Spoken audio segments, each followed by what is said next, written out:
Alors voilà, 19h01, on va commencer. Donc, bienvenue aux personnes qui sont présentes pour notre conférence de ce soir. Donc, c'est une conférence qui est sélectionnée par les gens qui siègent sur le comité de parents du Centre de services scolaires de l'Estuaire.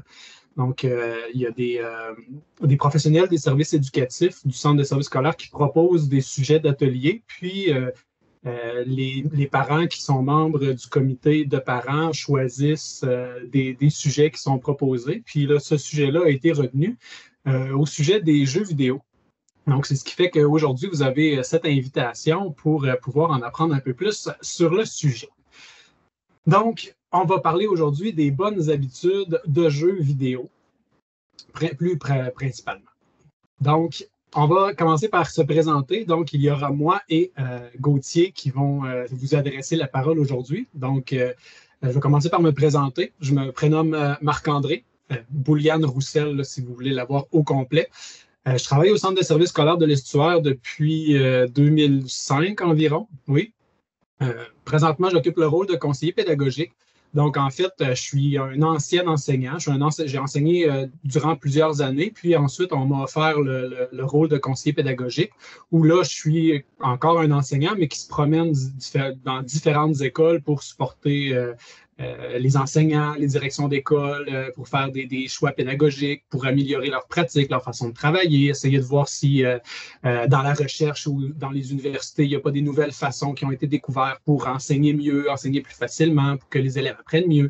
Donc, c'est un peu ça mon rôle, c'est de pouvoir conseiller, supporter les écoles de mon centre de service pour essayer d'améliorer leur pratique.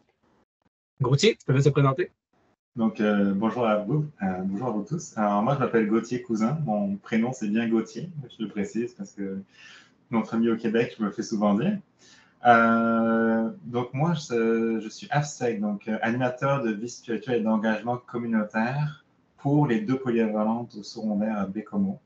Il y a un autre AFSEC primaire secondaire qui est Christian Guaroux du côté de Bergeron, Forestville. Puis, il y a une autre AFSEC, Karine Delille, qui est au primaire du côté de Bécomo et des alentours. Donc, moi, j'ai un passé d'intervenant psychosocial. J'ai travaillé en centre de crise. J'ai travaillé à Omed Manicouagan, pour ceux qui connaissent, à Bécomo. Avant d'arriver animateur de vie spirituelle depuis 8 ans maintenant.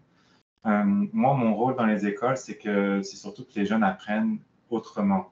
Donc, il y a le côté pédagogique, mais moi, je vais faire des projets pour que les jeunes apprennent sur eux-mêmes, s'expérimentent, puis apprennent qu'on appelle les compétences transversales, des compétences émotionnelles, des compétences relationnelles, sociales.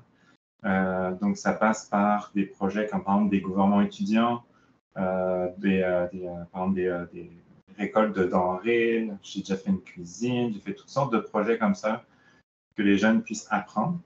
Et j'ai aussi un volet intervenant en prévention des dépendances. Donc, je donne des ateliers allant de secondaire 1 à 5. Je suis aussi sur toutes les équipes multi des écoles primaires au niveau de la transition primaire-secondaire. Donc, je touche à beaucoup de choses.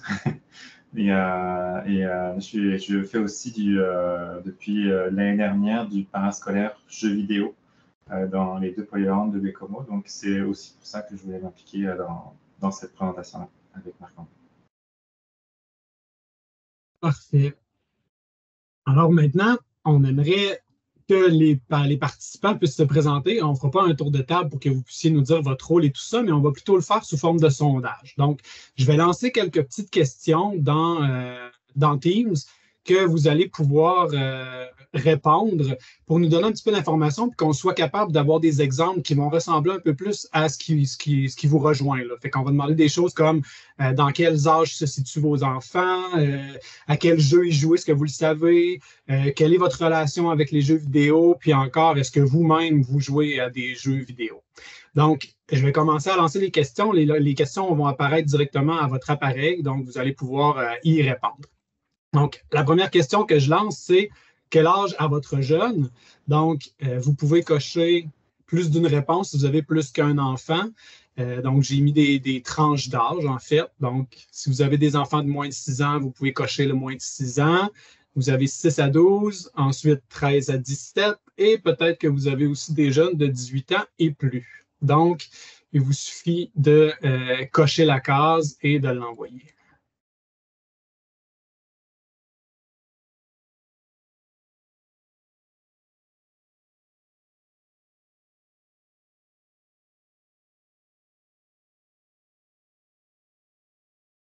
C'est supposé d'apparaître où? Si vous ne le voyez pas dans le clavardage, normalement, vous devriez avoir un bouton. Est-ce que vous êtes sur téléphone, tablette, ordinateur? Tablette. OK, tablette. Normalement, vous devriez avoir un petit bouton d'application proche de lever la main, clavardage, caméra et micro. Ah, OK, trouvé. Parfait. Donc, je vais envoyer une seconde question, c'est-à-dire à quel jeu vos enfants jouent. Donc, cette fois-là, vous allez avoir une réponse entrée, là. Donc, vous devrez formuler du texte.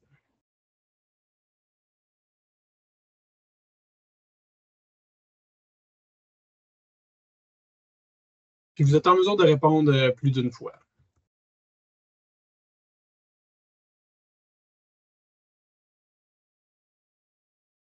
Donc, il y a une majorité de personnes qui ont des 6 à 12 ans. Ah, oui? Je ne vous ai pas entendu, Mme Xenia. On va voir, c'est Hogwarts, je pense. Il y a un message d'erreur, donc j'ai essayé d'envoyer le 13 à 17 ans. Je ne sais pas si vous l'avez reçu. OK. Je ne sais pas combien de réponses j'ai dans 13 à 17 ans. Je pense que j'en ai deux. C'est peut-être la mienne, la vôtre. J'ai répondu moi aussi. Donc, on voit Mario, Zelda, Minecraft, Fortnite. Donc, il y a des réponses qui s'affichent.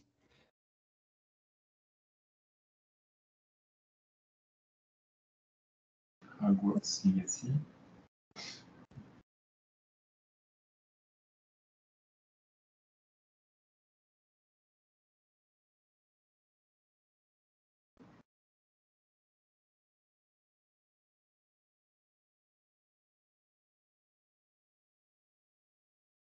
Donc, j'envoie une troisième question qui est: quelle est votre relation avec les jeux vidéo? Donc, vous avez de 1 trophée à 5 trophées. Donc, un trophée étant c'est un cauchemar, c'est une bataille, c'est un combat quotidien, vous vous inquiétez pour votre enfant. 5, c'est un charme, c'est facile, tout va bien.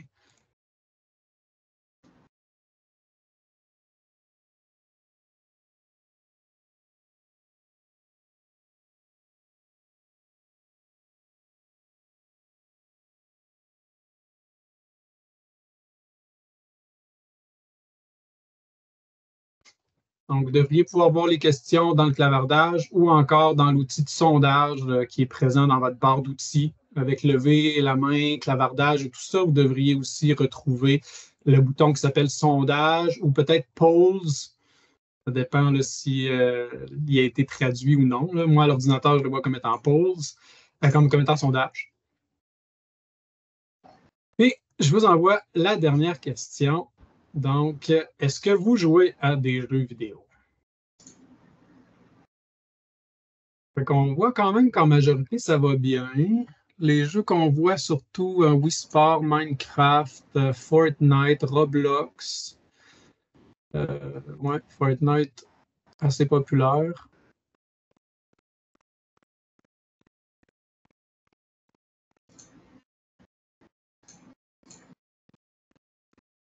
Je vous laisse continuer de répondre. On a des oui et des non.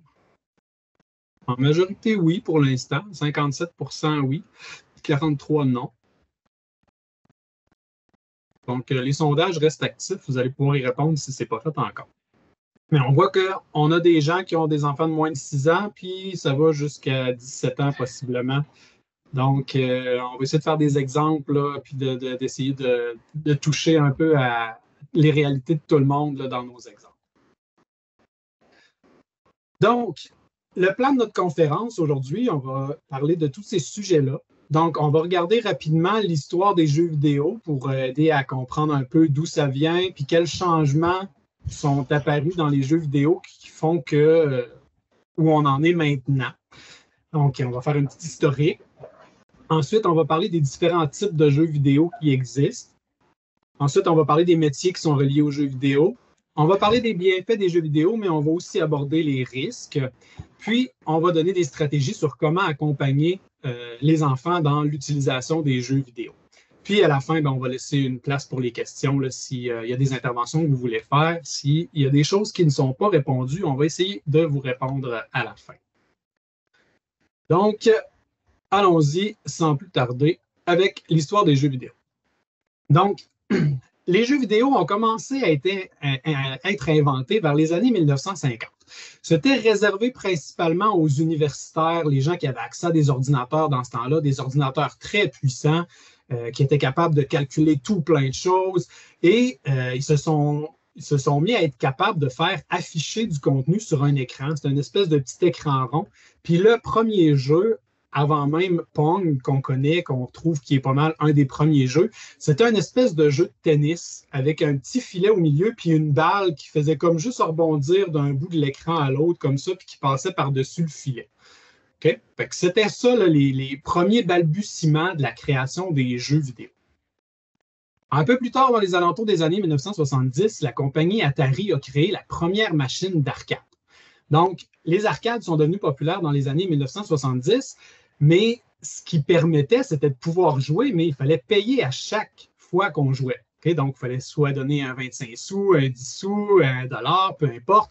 Donc, à chaque utilisation, il fallait payer. Mais il fallait aussi se déplacer pour aller dans les jeux d'arcade. Donc, ce n'était pas des choses qu'on était encore capable de faire à la maison. Il y a eu une très grosse augmentation de la popularité dans le début des années 1980, principalement avec la naissance du jeu Pac-Man. Mais avant, dans les années 70, c'était d'autres jeux là, comme des affaires de vaisseaux spatials puis d'extraterrestres, des Galaxy Invader, puis ce genre de jeux-là là, qui étaient très, très populaires donc, dans les machines d'arcade. Après ça, on avance un petit peu dans les années 1980, puis c'est là où aussi Atari a commencé à lancer sa première console de jeux vidéo. Puis il y a eu aussi vers la fin des années 80 le lancement de la fameuse Nintendo, le NES, Nintendo Entertainment System, qui a été inventé. Puis ça, ce que ça a fait, c'est que les jeux vidéo étaient maintenant accessibles directement dans les maisons des gens. Donc ça a vraiment été une avancée parce qu'au lieu de sortir pour aller jouer puis de devoir payer à chaque fois, on payait une fois, on avait accès à une console de jeu. Après ça, on pouvait s'acheter des jeux, puis on pouvait jouer à répétition autant de fois qu'on voulait sans avoir à repayer nécessairement à chaque fois. Puis l'intérêt aussi, c'était que c'était dans les maisons, donc on n'a pas besoin de sortir, on branchait ça à la télévision et on était capable d'interagir avec la télévision. C'est un peu comme ça que ça a été vendu. Ça rendait la télévision dynamique et réagissait à des choses qu'on faisait. C'était wow pour le temps. Après ça, on avance un petit peu vers les années 1990. Là, on a perfectionné un peu les ordinateurs. On a rendu les ordinateurs accessibles aux maisons beaucoup plus. C'était plus facile d'avoir des ordinateurs. Il y a eu les systèmes d'exploitation. Il y a eu les jeux vidéo qui étaient accessibles plus facilement sur les ordinateurs. Et aussi est arrivé Internet. Donc, Internet a ouvert des possibilités qui n'étaient pas tant possibles de faire avant, comme d'avoir accès à une communauté de joueurs, puis être capable d'avoir des joueurs avec nous, pas avec nous physiquement, mais de pouvoir rejoindre d'autres joueurs, chose qui était plus difficile avec la Nintendo, exemple. Puis il y avait de la place pour 2 manettes. Hein? Fait qu'un coup que tu avais invité un ami, les autres pouvaient comme juste regarder. Hein? C'était comme plus dur de pouvoir participer. Après ça, ils ont fait d'autres consoles de jeux où il y avait de la place pour 4 utilisateurs, mais ça reste qu'il fallait que tu invites des amis, il fallait que ça leur tente de jouer à ça. Mais là, avec les jeux sur Internet, c'était facile de trouver du monde de n'importe où sur la planète qui a envie de jouer avec toi. Un petit peu plus facile de rejoindre des joueurs. Après ça, on avance un petit peu plus longtemps et on se rend vers les années 2010. Donc, principalement 2010, c'est l'invention du iPad. Okay? Donc, 2007, on recule un petit peu pour les téléphones, mais dans ce temps-là, ça ne servait pas tant pour jouer. C'était vraiment surtout, quand ils ont inventé l'iPhone, c'était surtout pour téléphoner, quelques applications fonctionnelles, mais les jeux ont vraiment sont arrivés un petit peu plus tard. Puis en 2010, on est vraiment dans le coin des appareils mobiles pour jouer à des jeux vidéo. Donc, les téléphones intelligents, les tablettes, tout ça est arrivé un peu dans ces années-là. Et ça, le gros changement qu'il y a eu par rapport à ça, ça a été principalement, disons, l'ère des dérangements. Parce que là, il fallait pas, normalement, il fallait aller sur l'ordinateur, se connecter pour jouer à un jeu. Mais là, avec les téléphones, les tablettes, c'est le jeu qui vient nous chercher avec des notifications du genre tu as un coffre qui vient de se débarrer, viens l'ouvrir, puis il fait en débarrer un autre. Ou encore, ça fait longtemps que tu es venu dans mon jeu, alors viens. Ou oh, une personne a attaqué ton château, vite, viens le défendre. Donc là, on est comme arrivé dans une autre ère au niveau des jeux vidéo parce que les jeux venaient nous chercher plutôt que nous, on devait aller vers les jeux. Donc là, on a une petite nouveauté ici, un petit quelque chose de spécial. Et là, si on se rapporte vraiment plus à maintenant, on a aussi des gros changements dans le sens où c'est vraiment populaire là, d'avoir un setup d'ordinateur avec chaise, avec des écrans. Et dans le monde du streaming aussi, c'est-à-dire de l'enregistrement en continu de personnes qui sont en train de jouer à des jeux vidéo, puis qui se présentent sur Internet, puis les enfants, les jeunes, les adultes, ils regardent des gens qui jouent à des jeux vidéo. Il y a des compétitions de jeux vidéo partout dans le monde. C'est extrêmement populaire. Les professionnels de jeux vidéo gagnent beaucoup d'argent. Ils ont beaucoup d'influence aussi.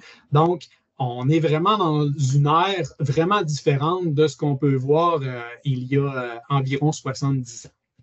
Okay? Donc, c'est un peu ça que je voulais vous présenter pour qu'on ait en tête là, tous ces changements-là, toutes les transformations qui ont été vécues du temps où nous, on a joué quand on était jeunes, pour ceux qui étaient joueurs. Là, je vois qu'il y en avait quand même quelques-uns. Ouais, on est quand même plusieurs personnes qui ont répondu qui jouaient. Donc, c'est un peu ça que je voulais vous présenter. Maintenant, on va regarder un petit peu les types de jeux vidéo. Au niveau des types de jeux vidéo, on peut les voir sous une première forme selon la plateforme sur laquelle on peut y jouer.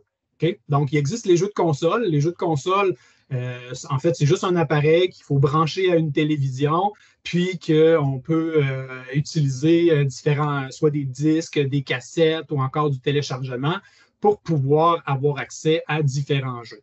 J'ai mis plusieurs compagnies là-dedans, plusieurs exemples. Donc, on a PlayStation, ils sont rendus à la PlayStation 5 présentement. La 4 est encore assez utilisée. 1, 2, 3, un petit peu moins. Là, on les voit vraiment plus comme étant des jeux rétro là, ou des vieux jeux. La Xbox, qui est encore une console de jeu qui est beaucoup utilisée. La Switch, qui est présentement disons, la console de jeu de Nintendo qui est la plus utilisée. La Wii, la Wii U sont encore utilisées, mais c'est vraiment surtout la Switch là, qui prend la place présentement. Son intérêt, c'est que non seulement c'est une console, c'est aussi une console portable. Donc, elle peut jouer de façon autonome. Elle n'a pas besoin d'être branchée vraiment sur un dispositif pour pouvoir y jouer. Là. Il y a ça comme intérêt là, au niveau de la Switch. C'est une console de jeu, mais portable.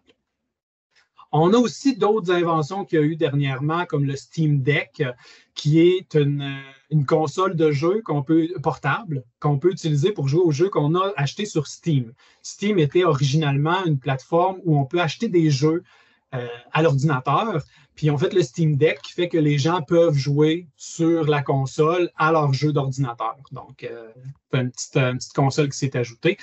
J'ai mis aussi la MetaQuest, qui est un casque de réalité virtuelle sur lequel on peut acheter tout plein de jeux, tout plein d'applications. Donc, on le considère comme étant une console de jeu parce que c'est une console de jeu portable. Elle est autonome, elle fonctionne par elle-même. Elle n'a pas besoin d'être branchée à un ordinateur. Puis, on a accès à différents jeux pour se divertir. On a aussi les jeux de la catégorie mobile, donc des jeux exemple d'Apple ou des jeux d'Android où on peut télécharger différents jeux, des jeux gratuits, des jeux payants, des jeux avec des achats intégrés. Donc, il y a ça qui est possible d'avoir comme jeu. Puis, on a aussi les jeux d'ordinateur. Donc, les jeux d'ordinateur, il faut se les procurer, il faut les acheter. On peut les acheter dans différentes boutiques, mais Il y a certains services de jeux où on peut s'abonner ou sur lesquels on peut acheter des jeux. Exemple, Steam ou la Microsoft Game Pass. Donc, la Microsoft Game Pass, ça, c'est une collection de jeux. Donc, il suffit de s'abonner, il faut payer par mois, puis on a accès à, je sais pas, 600, 700 jeux environ. Donc, c'est un peu comme une location. Là. On clique, on joue au jeu. Si on le veut plus, on le range, on en prend un autre. Donc, il y a EA Games aussi, Electronic Arts, là, qui a sa propre bibliothèque de jeux, ou encore Uplay Plus de Ubisoft, là, où on peut soit acheter des jeux, ou soit louer une collection de jeux, puis y jouer. Mais lorsqu'on arrête l'abonnement, ben là, on les a. Donc, petite question aussi pour les participants. J'aimerais savoir, vous, est-ce que vous savez sur quelle plateforme jouent principalement vos jeunes? Est-ce que c'est sur une console, un ordinateur, les appareils mobiles? J'ai mis autre des fois que ça soit le cas. Vous pouvez cocher plusieurs réponses si jamais c'est le cas dans votre domicile.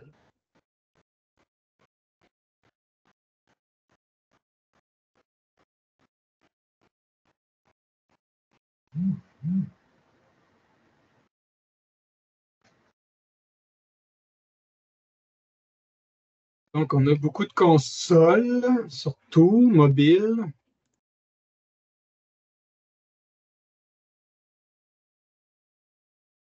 De ce que je vois, on a un 40% console, un 35% mobile, 24% ordinateur, donc un petit peu moins populaire chez vous au niveau de l'ordinateur. Maintenant, au niveau des types de jeux, on parle aussi des catégories de jeux. Okay? Donc, les jeux peuvent être organisés dans différentes catégories, puis de les savoir, ça vaut quand même la peine parce que ils ne jouent pas tous le même nombre de temps. Il y a des jeux qu'on peut mettre sur pause, il y a des jeux qu'on ne peut pas mettre sur pause, il y a des jeux qu'on peut sauvegarder n'importe quand, quitter n'importe quand. Il y a des jeux qu'il faut attendre à certains moments pour enregistrer puis être sûr de ne pas perdre la progression dans le jeu. Donc, d'être au fait un peu de tout ça, ça peut valoir la peine pour éviter un peu de conflit ou de chicane à la maison. Donc, une des catégories qu'il y a, c'est les jeux de rôle. Donc, exemple Diablo, Elden Ring, Zelda.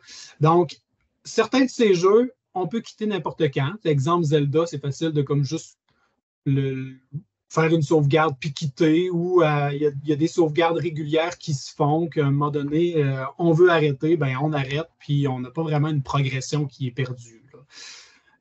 Donc, au niveau du jeu de rôle, c'est pas mal le genre de jeu qu'on peut presque quitter n'importe quand, sauf si on est dans les catégories qui sont vraiment plus multijoueurs en ligne massifs. Là. Par exemple, Diablo ou Elden Ring aussi, là, qui est un peu World of Warcraft. Là. Ensuite, on a des jeux de tir à la première personne. Donc ça, c'est lorsque le joueur est en contrôle d'un personnage, puis il voit à la place du personnage, souvent il y a une arme dans les mains, là, vu que c'est tir à la première personne, puis le but, c'est de faire différentes missions. Ces missions-là, dépendamment des jeux, ça peut être des missions solo, ça peut être des missions aussi en équipe. Okay? Quand on parle, exemple, de Call of Duty, ou qu'on va vers Valorant, ou qu'on va vers Apex, ou Counter-Strike, c'est vraiment des jeux d'équipe. Donc, votre enfant fait partie d'une équipe, puis il y a une mission à faire, et il joue contre d'autres joueurs qui, eux aussi, ont une mission qui est souvent de contrecarrer la mission de la première équipe. Puis, ils jouent ensemble sur le même terrain et sur la même carte, disons, et le même lieu. Puis, ils doivent interagir ensemble, éliminer l'adversaire, réussir la mission et tout ça. Donc ça, c'est le genre de jeu où si une personne quitte, ben, ça laisse l'équipe à 4 personnes contre 5 personnes. Fait que ça devient comme injuste. Puis ça pourrait effectivement être très frustrant, autant pour les autres joueurs que pour le joueur qu'on demande d'arrêter, de quitter, ou qu'on débranche le fil là, pour déconnecter soit Internet ou débrancher la console de la télévision. C'est le genre de jeu là, qui pourrait causer des conflits entre parents et enfants. Il y a les jeux de sport qui, eux aussi, soit on joue solo, soit on joue aussi en équipe avec des personnes contre d'autres personnes. On peut jouer en équipe contre l'intelligence artificielle, exemple. C'est des choses qui sont possibles. Il y a des jeux de stratégie à temps réel, ça qui est presque exclusivement toujours un joueur contre un autre joueur. Des fois, c'est seul contre un autre. Des fois, c'est deux joueurs en équipe contre deux autres joueurs. C'est vraiment dépendant du jeu. Si on pense, exemple, à Clash Royale, c'est majoritairement une personne contre un autre joueur. C'est des jeux qui durent 3 à 5 minutes, dépendamment. Là, chaque partie, ça dure environ 3 à 5 minutes. Le but, c'est d'aller briser les tours de l'adversaire en face, utiliser des cartes et beaucoup de stratégies pour réussir notre objectif qui est de vaincre l'adversaire.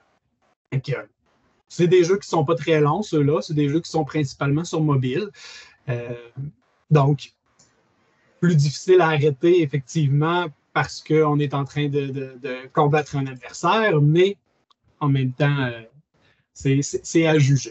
Mais ce n'est pas des parties qui sont très longues, donc si jamais votre enfant joue à ça, c'est facile de lui dire « termine ta partie », puis ensuite viens souper. On a des jeux du type Battle Royale.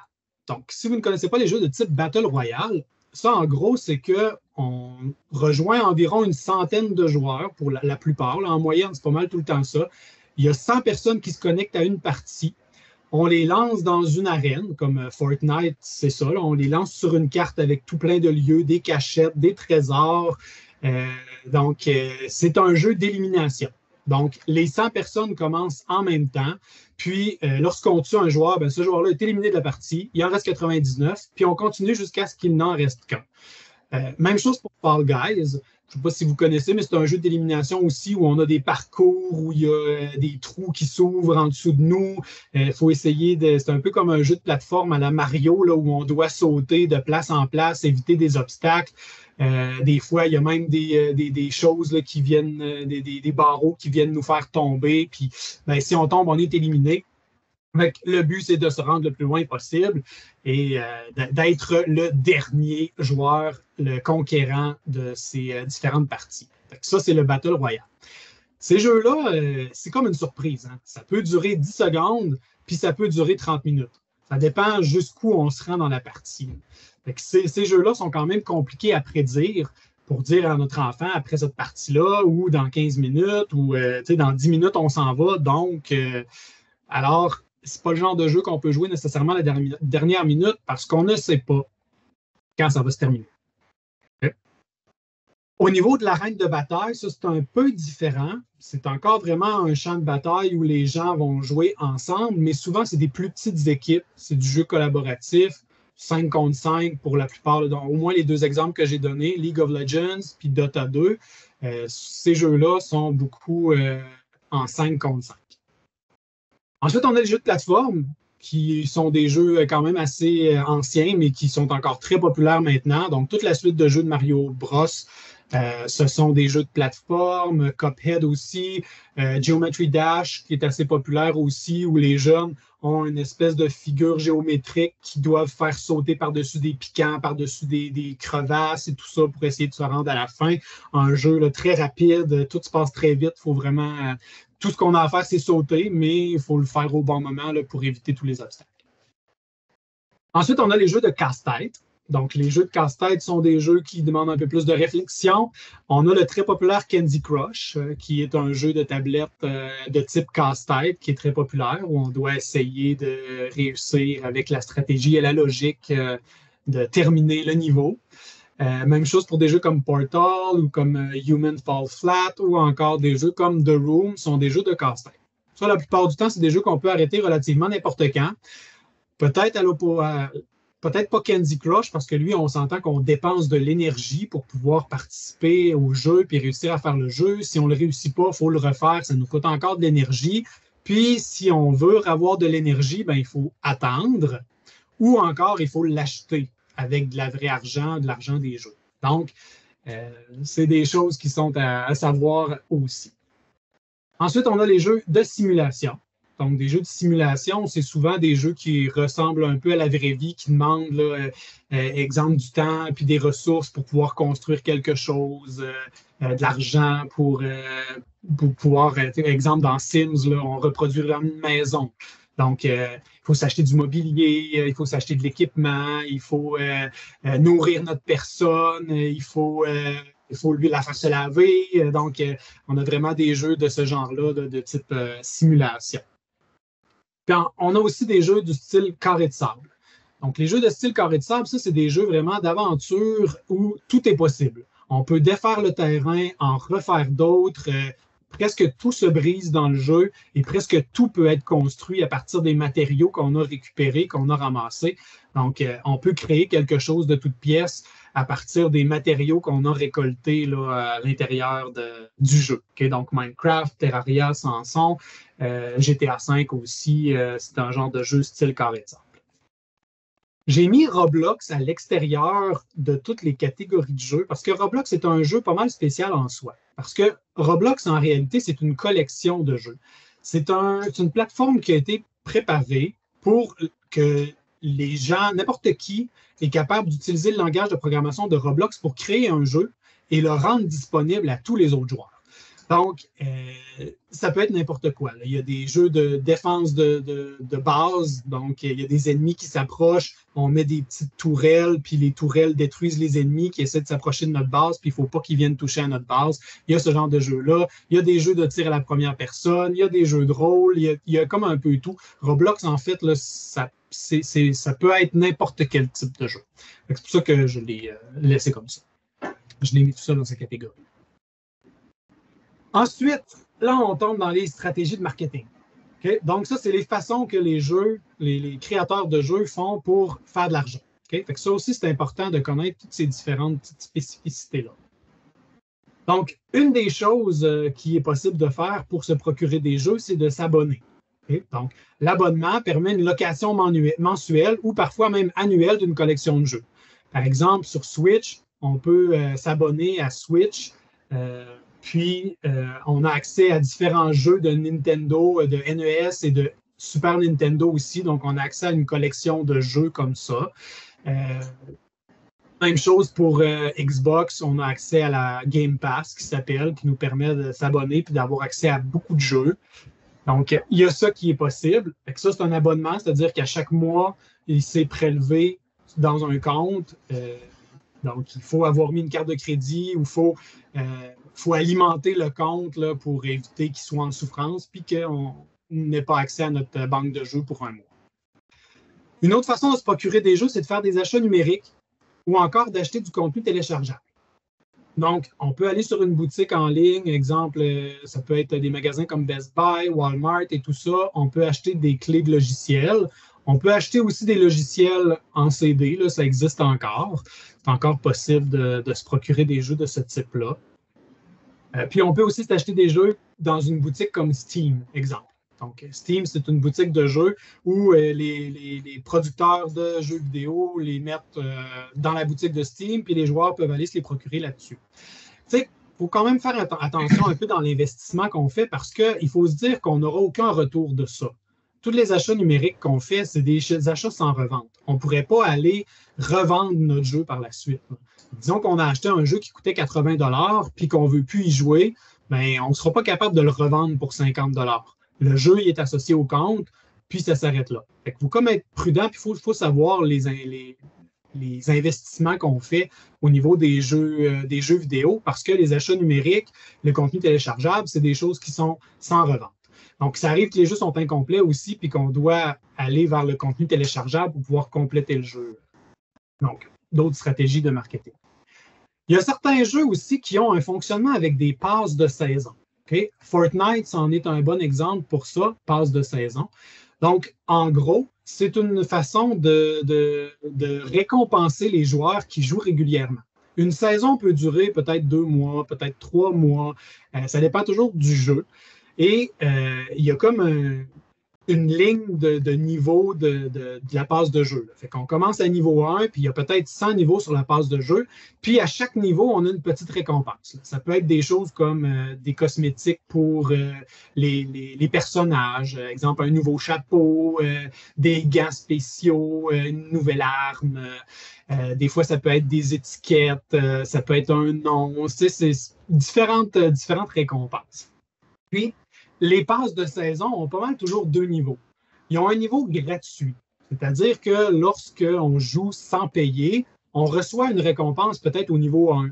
puis après ça, une au niveau 5, puis une au niveau 10. Puis c'est des récompenses qui sont intéressantes, là, mais ce n'est pas les plus belles récompenses. Les plus belles récompenses sont dans la partie de passe de saison premium, bien sûr. Donc, dans la partie où on doit payer. Okay? Puis là, payer, bon, ça peut dépendre du jeu. Il y en a que ça peut être de 5 à peut-être 20 $ par saison qu'on a à payer pour pouvoir avoir accès aux récompenses de saison qui sont les plus intéressantes. Là. Donc, des plus beaux cosmétiques pour les armes, des plus beaux chapeaux. Donc, on peut avoir accès à différentes choses comme ça. Il faut se dire que si on veut des passes de saison, ben, c'est peut-être aux 2 mois ou aux 3 mois qu'on va payer un 20 $, un 15 $ pour pouvoir avoir accès à ces différentes récompenses-là. Okay? C'est des choses qui ne sont pas nécessairement essentielles dans le jeu. C'est souvent des éléments qui sont décoratifs, qui ne permettent pas nécessairement de jouer plus, mais ça reste que c'est très attirant et c'est voulu. On a aussi la plupart des jeux qui ont des monnaies payantes dans le jeu. Exemple, les V-Bucks, ça c'est dans Fortnite. On a des diamants dans plein de jeux ou encore des Robux dans Roblox. On peut s'acheter des Robux pour avoir accès à des nouveaux affaires pour jouer au jeu. Là. Des fois, c'est pour accélérer le jeu. Disons qu'on joue à un jeu sur tablette puis qu'on a une bâtisse. On a tous les matériaux pour construire la bâtisse. Et là, on met la bâtisse à construire, puis ça dure 28 heures. Et là, on ne veut pas attendre 28 heures, donc on peut payer avec des diamants, des cristaux, quelque chose comme ça pour pouvoir faire avancer plus rapidement le jeu. Donc, les cosmétiques, je l'ai abordé un petit peu. Donc, la plupart des jeux ont ça, des petits éléments de cosmétiques qui permettent de personnaliser les personnages. Donc, ça, c'est quelque chose qui est très attirant aussi, très intéressant. Puis, on a les niveaux de mode de jeu. Parce qu'il y a aussi différents modes de jeu qu'on peut jouer pour la plupart des jeux qui sont compétitifs. Donc, on peut jouer compétitif ou on peut jouer décontracté. Donc, lorsqu'on joue décontracté, il n'y a comme pas de conséquences à ça. Mais lorsqu'on joue compétitif, la plupart du temps, dans les jeux, on nous offre un rang. Donc, on pourrait être argent, on pourrait être or, on pourrait être platine, on pourrait, dépendamment du style de jeu, on pourrait être champion et tout ça. Donc, plus on gagne, plus on reçoit des rangs, puis ces rangs-là montrent à quel point on est bon. Puis normalement, quand on joue en jeu compétitif, on est toujours calibré avec des joueurs un peu de la même force que nous. Là. Fait que quand on a un rang, exemple, si je suis hors niveau 2, être hors niveau 2, ça veut dire que je vais jouer contre des gens qui sont hors niveau 1, hors niveau 3, des fois un petit peu plus que ça, des fois un petit peu moins. Fait que je vais jouer avec des gens qui sont soit aussi forts que moi, plus forts, ou un petit peu moins forts aussi. Mais souvent, lorsque vos jeunes jouent à des jeux qui sont compétitifs, ils vont probablement être plus compétitifs eux-mêmes aussi, puis être plus récalcitrants aussi à s'arrêter de jouer en cours de jeu. Ils vont vraiment vouloir finir, ils vont trouver ça important, puis ils vont probablement avoir aussi des émotions, des réactions émotives beaucoup plus fortes lorsqu'ils vont jouer dans un mode de jeu compétitif. Donc, ça ressemble pas mal à ça pour ce qui est des types de jeux. Okay? Donc, si vous avez des questions, vous pouvez les ajouter dans le clavardage. Vous pouvez aussi attendre vers la fin là, si vous avez besoin d'un peu plus de précision au niveau des types de jeux. Mais c'est quand même des informations qui sont importantes à savoir là, pour pouvoir progresser et comprendre un peu plus où on s'en va vers le reste. Donc, maintenant, on est à la prochaine étape qui est les besoins neurologiques et les besoins psychologiques. Donc, c'est ce qui rend les jeux aussi attirants. Donc, en gros, au niveau de la création des jeux vidéo, il y a vraiment beaucoup de personnes qui s'intéressent à ça parce que c'est un domaine qui est très, très, très lucratif. On gagne beaucoup d'argent à créer des jeux vidéo. Okay? Donc, on veut que ça fonctionne bien, puis on veut faire de l'argent. Donc, on se sert de la psychologie humaine pour essayer d'intéresser les gens à jouer à nos jeux. Okay?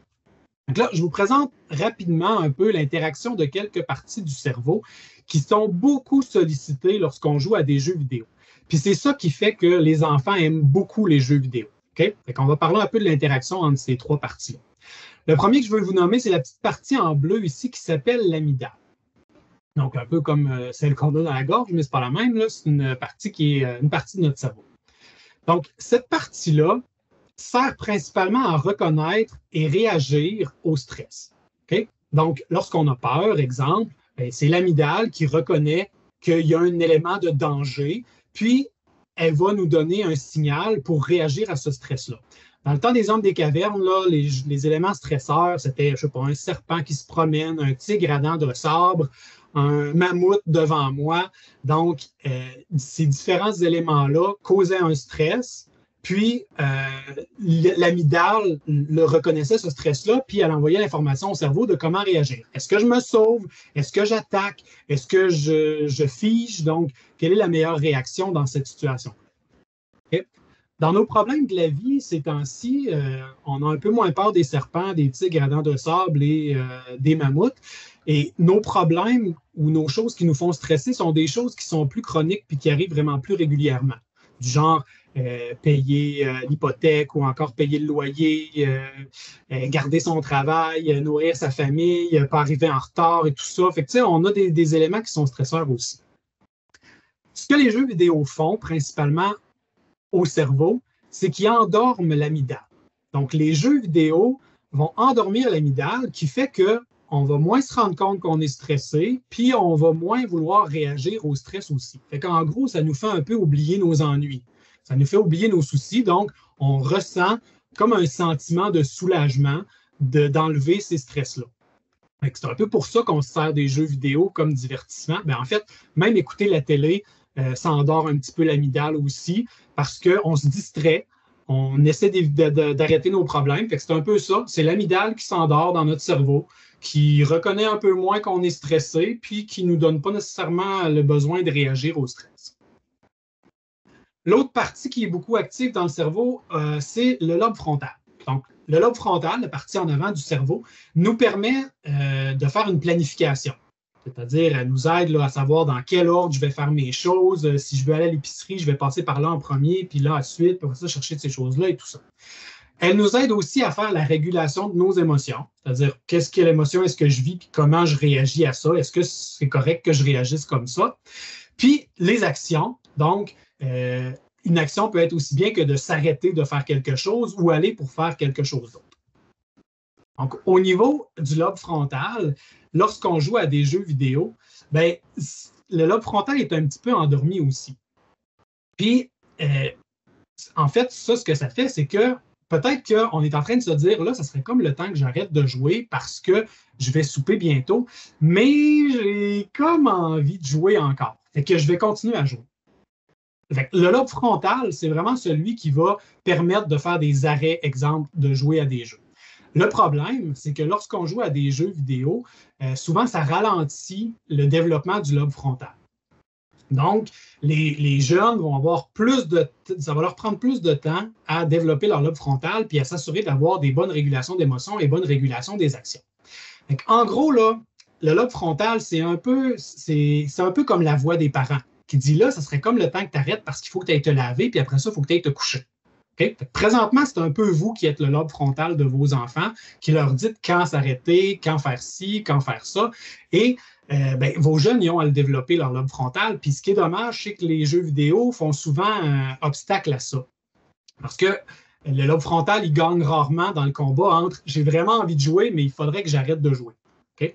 Donc, souvent, ils ont besoin de l'intervention d'un parent pour leur dire de s'arrêter. Ensuite, on a l'hippocampe, qui est un petit peu plus loin, mais qui est connecté à l'amygdale. Donc, l'hippocampe, elle, est en charge de la mémoire et des apprentissages. Et normalement, lorsque l'hippocampe va très bien, on est capable de se rendre compte qu'on a fait des erreurs ou qu'on a mal agi, puis on est capable de modifier notre comportement pour agir mieux la fois d'après. Donc, c'est souvent en lien avec l'amygdale qui nous cause un stress. Parce que si on a mal agi, bien souvent, il y a un stress qui se cause, puis là, on réagit à ça, puis là, après ça, on se demande est-ce que j'ai bien réagi, tout ça. Donc, ça, c'est un peu le rôle de l'hippocampe. Fait que si l'amygdale ne joue pas son rôle, bien, elle n'alimente pas l'hippocampe pour lui dire il s'est passé quelque chose, on a une conséquence par rapport à ça, donc ça serait important qu'on fasse une chose différente la prochaine fois pour ne pas avoir encore cette conséquence-là. Donc là, ça, c'est un peu, ça peut être un peu compliqué là, au niveau des jeux. Les neurotransmetteurs et la dopamine. Donc, lorsqu'on joue à des jeux vidéo, on reçoit beaucoup de dopamine. On reçoit de la dopamine à chaque fois qu'on gagne un petit niveau. À chaque fois qu'on avance dans la passe comme je vous disais, la passe de saison, là, où on reçoit une récompense, on reçoit un petit peu de dopamine. Oh, j'ai réussi un niveau que j'ai trouvé difficile. Grosse dose de dopamine. Fait que la dopamine, c'est une hormone qu'on reçoit lorsqu'on a des récompenses et qui incite au plaisir. Ça goûte bon, c'est intéressant, donc on veut y retourner. Okay? Fait que c'est un peu le combat entre la dopamine puis le lobe frontal où j'aime beaucoup ce que je fais, mais il faudrait que je m'arrête. Mais j'aime vraiment ce que je fais, puis en plus, le jeu me dit que je suis à veille de passer à un niveau supplémentaire, mais il faudrait que je m'arrête.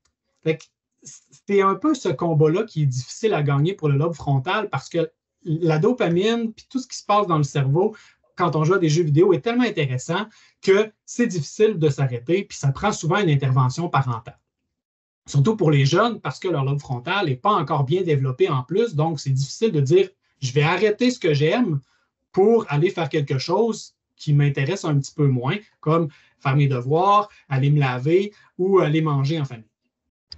Malheureusement. Maintenant, au niveau des besoins psychologiques. Okay? Donc, on sait que les êtres humains ont des besoins psychologiques pour bien fonctionner, puis les jeux vidéo ont des bonnes réponses à tout ça. C'est ce qui fait aussi que les jeunes aiment beaucoup aller vers les jeux vidéo. Donc, de base, un être humain aime avoir des défis, aime réussir, aime accomplir quelque chose. Les jeux vidéo sont excellents pour ça parce qu'ils sont calibrés selon le joueur. C'est ni trop difficile, ni trop facile. On te donne le niveau que tu fais présentement. Si tu le réussis, on te donne le niveau supérieur. Si tu ne réussis pas, refais le niveau inférieur une couple de fois, puis tu vas te pratiquer, puis tu vas te rendre compte que tu vas réussir, puis tu vas apprendre des nouvelles choses. Puis après ça, tu vas être capable de réussir. Ou encore, le jeu va te donner des objets ou encore de l'expérience. Tu vas gagner des niveaux. Ces niveaux-là vont te donner des capacités supplémentaires. Puis là, tu vas réussir le niveau. Fait que le jeu, il s'organise toujours pour que tu sois capable. Si c'était des jeux impossibles, il n'y a personne qui y jouerait. Okay? Le jeu s'organise toujours pour être ni trop facile, ni trop difficile, toujours accessible pour le joueur. Une chose aussi qui est intéressante, c'est que la progression est visible. On s'en rend compte qu'on avance. Dans la vie, pas nécessairement. Quand on travaille sur un projet ou qu'on travaille à l'école, on ne se rend pas nécessairement compte de la progression tranquillement, pas vite. Des fois, on reçoit des bulletins une fois de temps en temps. OK, j'ai fini une année, je me rends à l'année supérieure. Mais c'est plus difficile d'avoir vraiment des succès tangibles. Alors que les jeux vidéo nous donnent ça régulièrement, presque à chaque fois qu'on joue, même des fois plusieurs fois, surtout au début pour te tenir accroché. Puis après ça, ils vont retarder un peu les nouvelles récompenses et tout ça. Là. Voilà.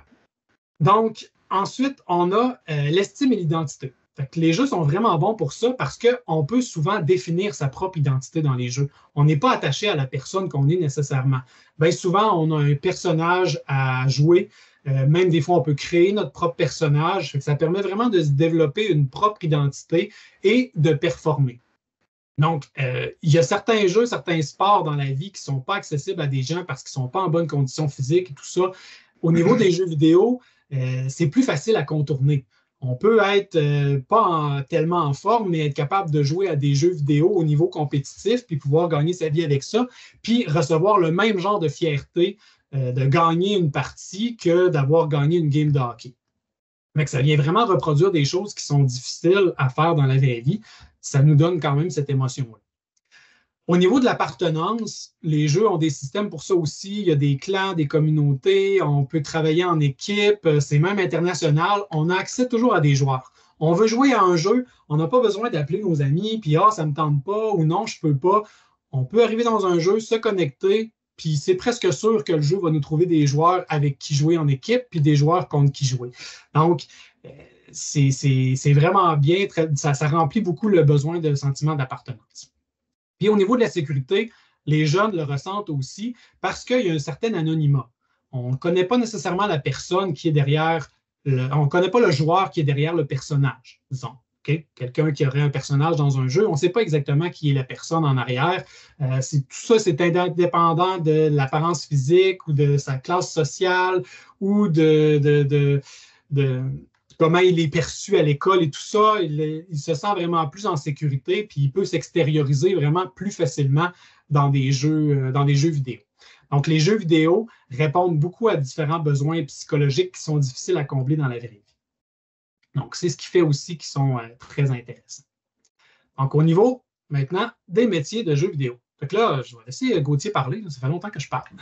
Vas-y. Tu vas le tour parler très vite, là. C'est bien plus gros qu'on ne le pense, les métiers de l'e-sport, les métiers de jeux vidéo. À la base, dans nos têtes, avant, c'était testeur, créateur de jeux vidéo.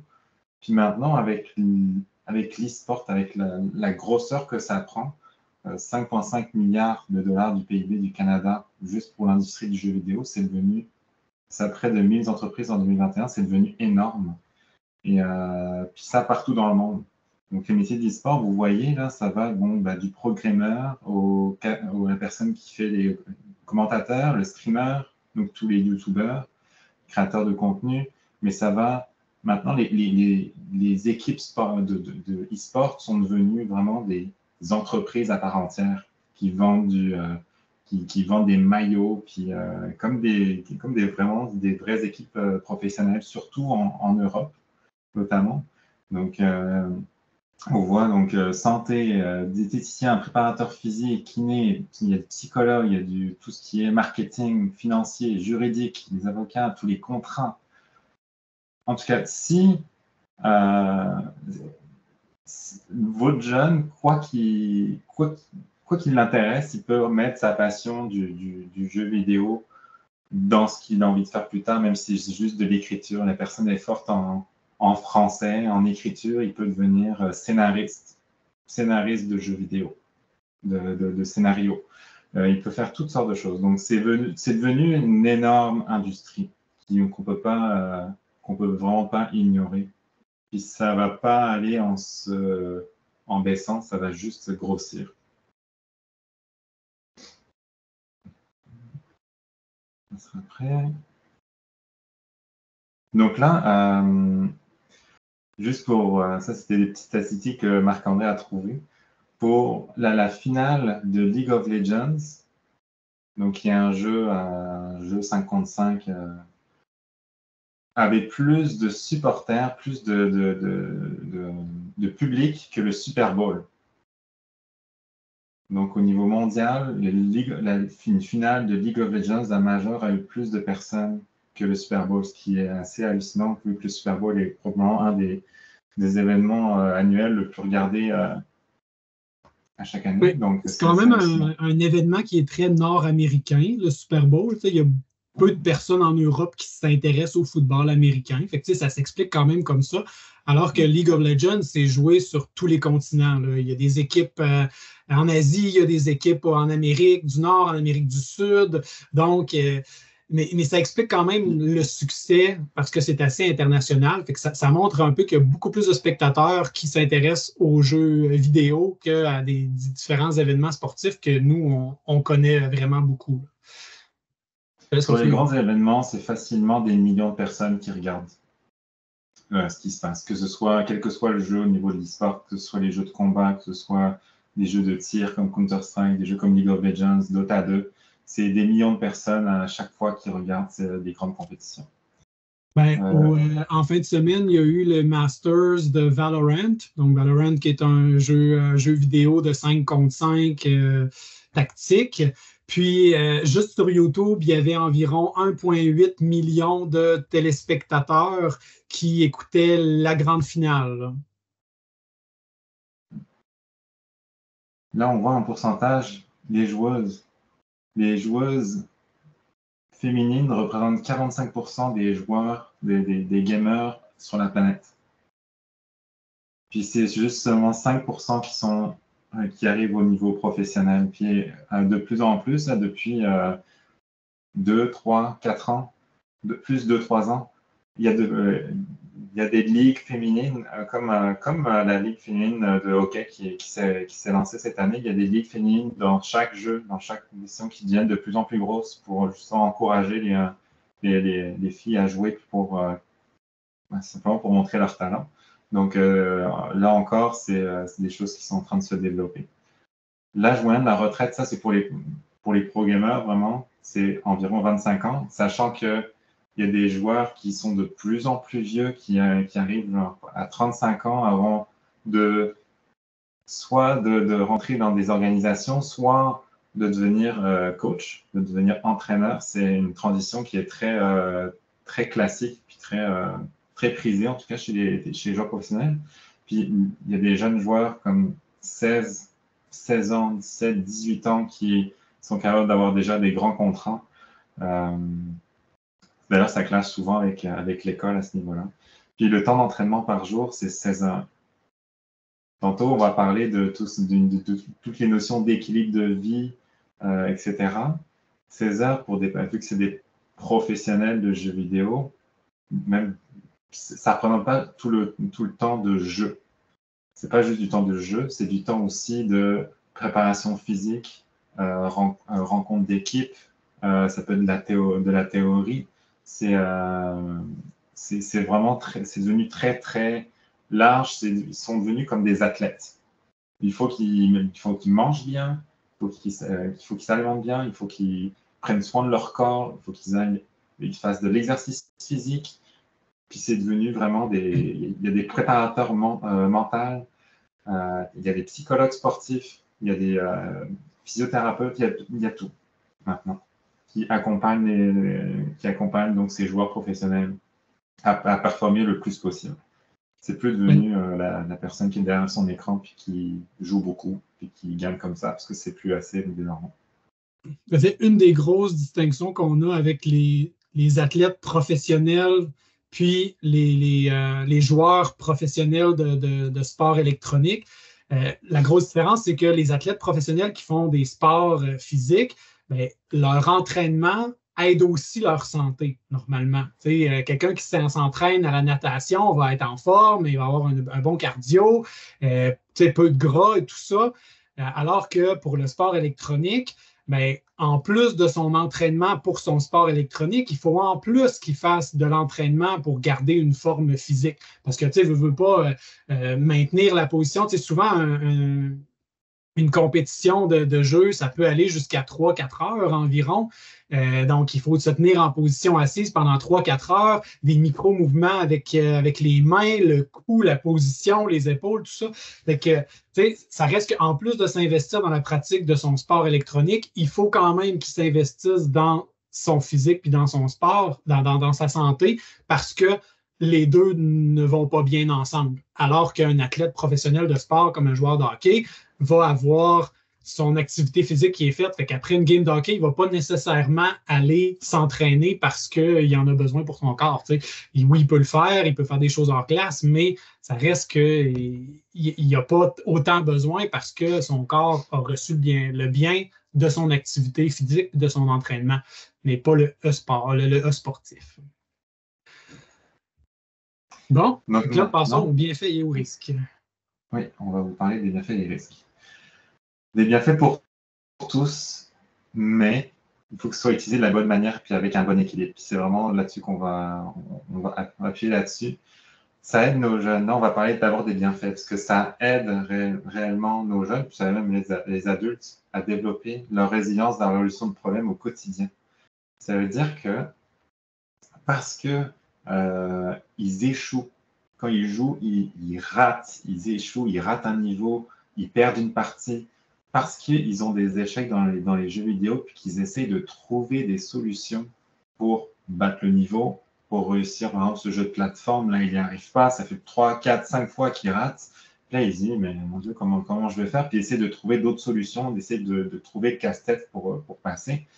Ça leur permet vraiment de développer une certaine résilience à tous les problèmes. Donc, il va apprendre de ses erreurs, il va réaliser de la pratique profonde. La pratique profonde, c'est le fait de approfondir sa pratique, mais donc de vraiment gagner en expertise dans un geste, dans une série de mouvements, en tout cas pour que il puisse réussir. Donc, c'est quelque chose qui va devenir après naturel pour lui. C'est le genre de c'est les parties du cerveau qu'on utilise quand on fait des sports, par exemple.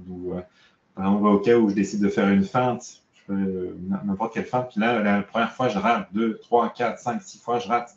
Puis dans un moment, je gagne une expertise, ben, c'est la même chose. Je fais la pratique profonde. Donc après, essayer des solutions différentes, savoir quand abandonner. Effectivement, au bout d'un moment, j'arrête, je rate 3, 4, 5, 6, 7 fois. Là, les émotions, ça commence à embarquer. Ben, peut-être que là, oh, je m'arrête. Puis je sais quand il faut que je dise, bon, ben là, c'est assez. Puis je réessaye une autre fois, ou bien je vais faire un autre niveau, ou bien j'arrête, je joue à un autre jeu. D'accord? Puis ensuite, affronter des problèmes par exemple. Ça aide aussi à réduire le stress. C'est de la dopamine, hein, le fait de jouer. Donc, effectivement, ça réduit le stress. Puis, ça réduit l'impact des événements traumatiques. Ça a été prouvé par études que quand des personnes vivent des traumas profonds, les personnes qui jouaient aux jeux vidéo pendant plusieurs semaines avaient moins de, comment dire, avaient moins d'impact de ces éléments traumatiques-là. Ça diminuait l'impact. En fait, c'est comme si c'était correct de passer beaucoup de temps puis à déconnecter en quelque sorte de la vie qui est trop dure actuellement pour pouvoir ensuite, pour laisser en fait le subconscient, le corps, travailler sur ce trauma-là pour ensuite passer à autre chose. Par contre, c'est pas, comme on dit, c'est de la dopamine, c'est la dopamine que ça crée, que ça donne. Si à chaque fois que je me sens mal, je décide de jouer, ça devient, je dis à mon corps que c'est juste en jouant aux jeux vidéo que je suis capable de régler mes problèmes en quelque sorte. Puis ça c'est négatif. Plus on donne de la dopamine de cette manière-là, bah, plus le corps en demande. Donc ça aide pendant un certain temps, mais il ne faut pas que ça devienne trop une habitude sur le long terme. Ensuite, ça aide les jeunes à mieux lire s'ils souffrent de dyslexie. Ça a été, sur des personnes dyslexiques, ça a été montré que le fait de jouer aux jeux vidéo avant permet de développer l'attention. Et puis donc d'être capable de mieux lire, mieux parler, en tout cas. Devenir multitâche. Le fait de réfléchir à plusieurs choses dans un jeu vidéo, etc., bah, ça permet de simplement... je ne sais pas trop comment dire. Ça développe une partie du cerveau qui permet de trouver des solutions rapidement, puis de trouver que c'est comme prendre une décision, c'est 25% plus vite. Puis, au niveau d'être multitâche, ça permet en fait de... Pardon, désolé. Je vais reprendre ma note. Okay. Ça permettait en fait, ça alimentait la partie du cerveau qui fait qu'on trouve une solution plus rapidement dans un problème, parce qu'on arrive à prendre tous les éléments du problème plus facilement. Puis enfin, ça permet d'améliorer la concentration. Aussi, ça aide ça nous permet d'apprendre plus facilement l'anglais. Les jeunes, quand ils communiquent, en général, c'est beaucoup en anglais. Les jeux sont en anglais. C'est comme pour si on regarde des séries en anglais, au bout d'un moment, à force de se pratiquer, de pratiquer avec des personnes qui parlent anglais, on apprend tout simplement. Ça fait plus de pratique. Développer les compétences sociales. Encore une fois, ça permet de développer tout ce qui est empathie, tout ce qui est toutes les émotions qui sont en lien avec les compétences sociales en fait. Parce que par exemple, si le fait de jouer avec des jeux d'équipe, je suis obligé de parler avec les autres personnes, je suis obligé de comment dire, je suis obligé de faire preuve d'empathie de comment ça se passe pour l'autre. Je suis obligé de faire preuve de trouver des solutions avec les autres.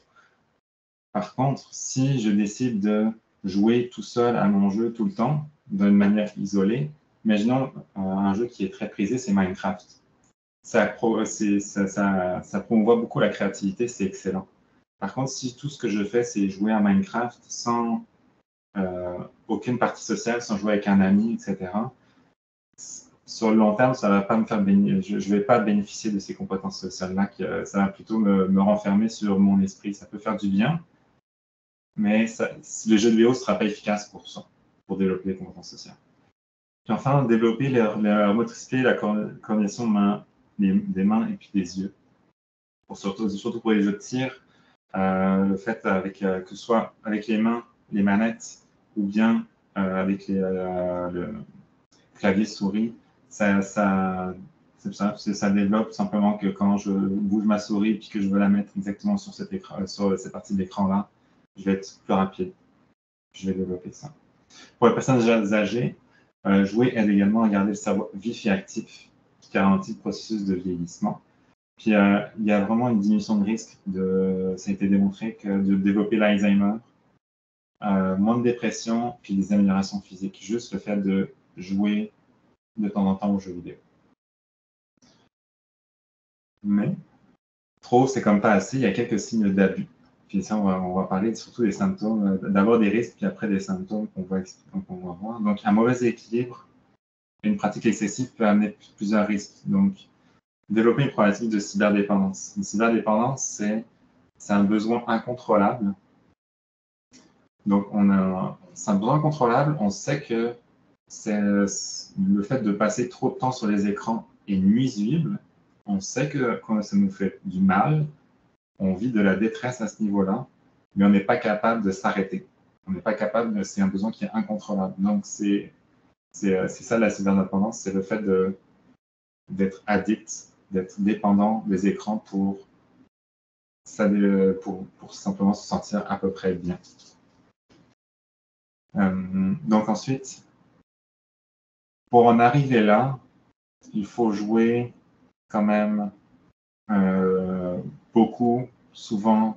C'est une dépendance comme la nicotine, le cannabis, etc. Puis c'est maintenant reconnu, c'est reconnu officiellement comme une dépendance officielle. Après, détérioration de la santé, de la vie sociale, risque d'harcèlement, de langage abusif, d'intimidation. Notamment, il y a certains jeux qui sont devenus extrêmement toxiques au niveau de la communauté. Des jeux, plus on joue compétitif, plus les personnes prennent ça à cœur, puis ont tendance à être simplement toxiques, à insulter, à faire de l'intimidation, en tout cas. Donc, c'est ça, c'est l'aspect compétitif qui est en jeu ici. Donc, l'atteinte à la vie privée. Par exemple, les micros ouverts. Là, je suis en train de vous parler, mais si je pars, puis que là, je laisse mon micro ouvert, puis je vais parler à ma blonde ou à mes enfants, vous pouvez entendre. Donc ça, c'est des choses qu'il faut faire attention à ce niveau-là. Ou aussi le fait que, imaginons que vos enfants jouent, parlent à des étrangers, sont peut-être un peu naïfs, puis c'est des choses qu'il faut monitorer avec les enfants au début, quand des jeux deviennent multijoueurs, comme je pense à Roblox, etc. Il faut faire attention à qui ils parlent, puis enfin, sécheresse des yeux. Et on va parler des symptômes physiques, la sécheresse des yeux revient. Donc, alimentation irrégulière et de mauvaise qualité, effectivement, à partir du moment, ça, ce sera pour... Là, actuellement, ça va, vous les nourrissez. Mais peut-être que le fait quand on passe beaucoup de temps sur l'écran, on perd les signes de faim, on perd toutes ces choses-là, donc on a tendance à oublier qu'on a faim. Donc peut-être que si votre jeune a joué beaucoup avant, puis d'un coup, par exemple, tout l'après-midi, puis là, c'est le souper, le souper, peut-être qu'il est 8 heures, puis il a déjà totalement oublié de manger, ou bien une fin de semaine, vous êtes parti. Si c'est un gamer, c'est possible qu'il oublie tout simplement de manger, puis qu'il va se faire une pizza à un moment donné quand il est 9 h le soir, parce qu'il a totalement oublié. Ça, je ne sais pas si on avait des personnes qui avaient des enfants plus âgés, par exemple, au cégep, etc. Mais ça, c'est quelque chose qui est plus fréquent chez les plus vieux quand c'est eux-mêmes qui sont responsables de se faire à manger. Parce que c'est très facile d'oublier. Par exemple, on n'a pas envie de quitter notre partie, on n'a pas envie, on est avec nos amis, puis on ne veut pas partir. Ou simplement, comme je vous dis, on oublie le temps qui passe. Ensuite, donc, douleur au poignet, insomnie, sommeil irrégulier de mauvaise qualité. Il y a un des fléaux qu'on a actuellement, c'est on est tout le temps stimulé par des écrans. Que ce soit les tablettes, les téléphones, les télévisions, les ordinateurs, il y en a partout. Et le simple fait de laisser une télé allumée, un écran allumé, un téléphone allumé à côté de notre table de nuit ou quoi que ce soit dans notre chambre, ça nuit énormément au sommeil parce que le cerveau reste activé. Il n'est pas capable de tomber dans un sommeil profond et réparateur. Donc, une des choses qu'on va voir tantôt des suggestions de solutions, mais le simple fait d'éteindre les écrans quand on ne les utilise pas, c'est quelque chose qui fait déjà du bien à toute la maison. D'ailleurs, il va falloir accélérer un petit peu. Hein, il est déjà oui. Je pense que les gens ont des solutions et des façons d'accompagner. Ouais.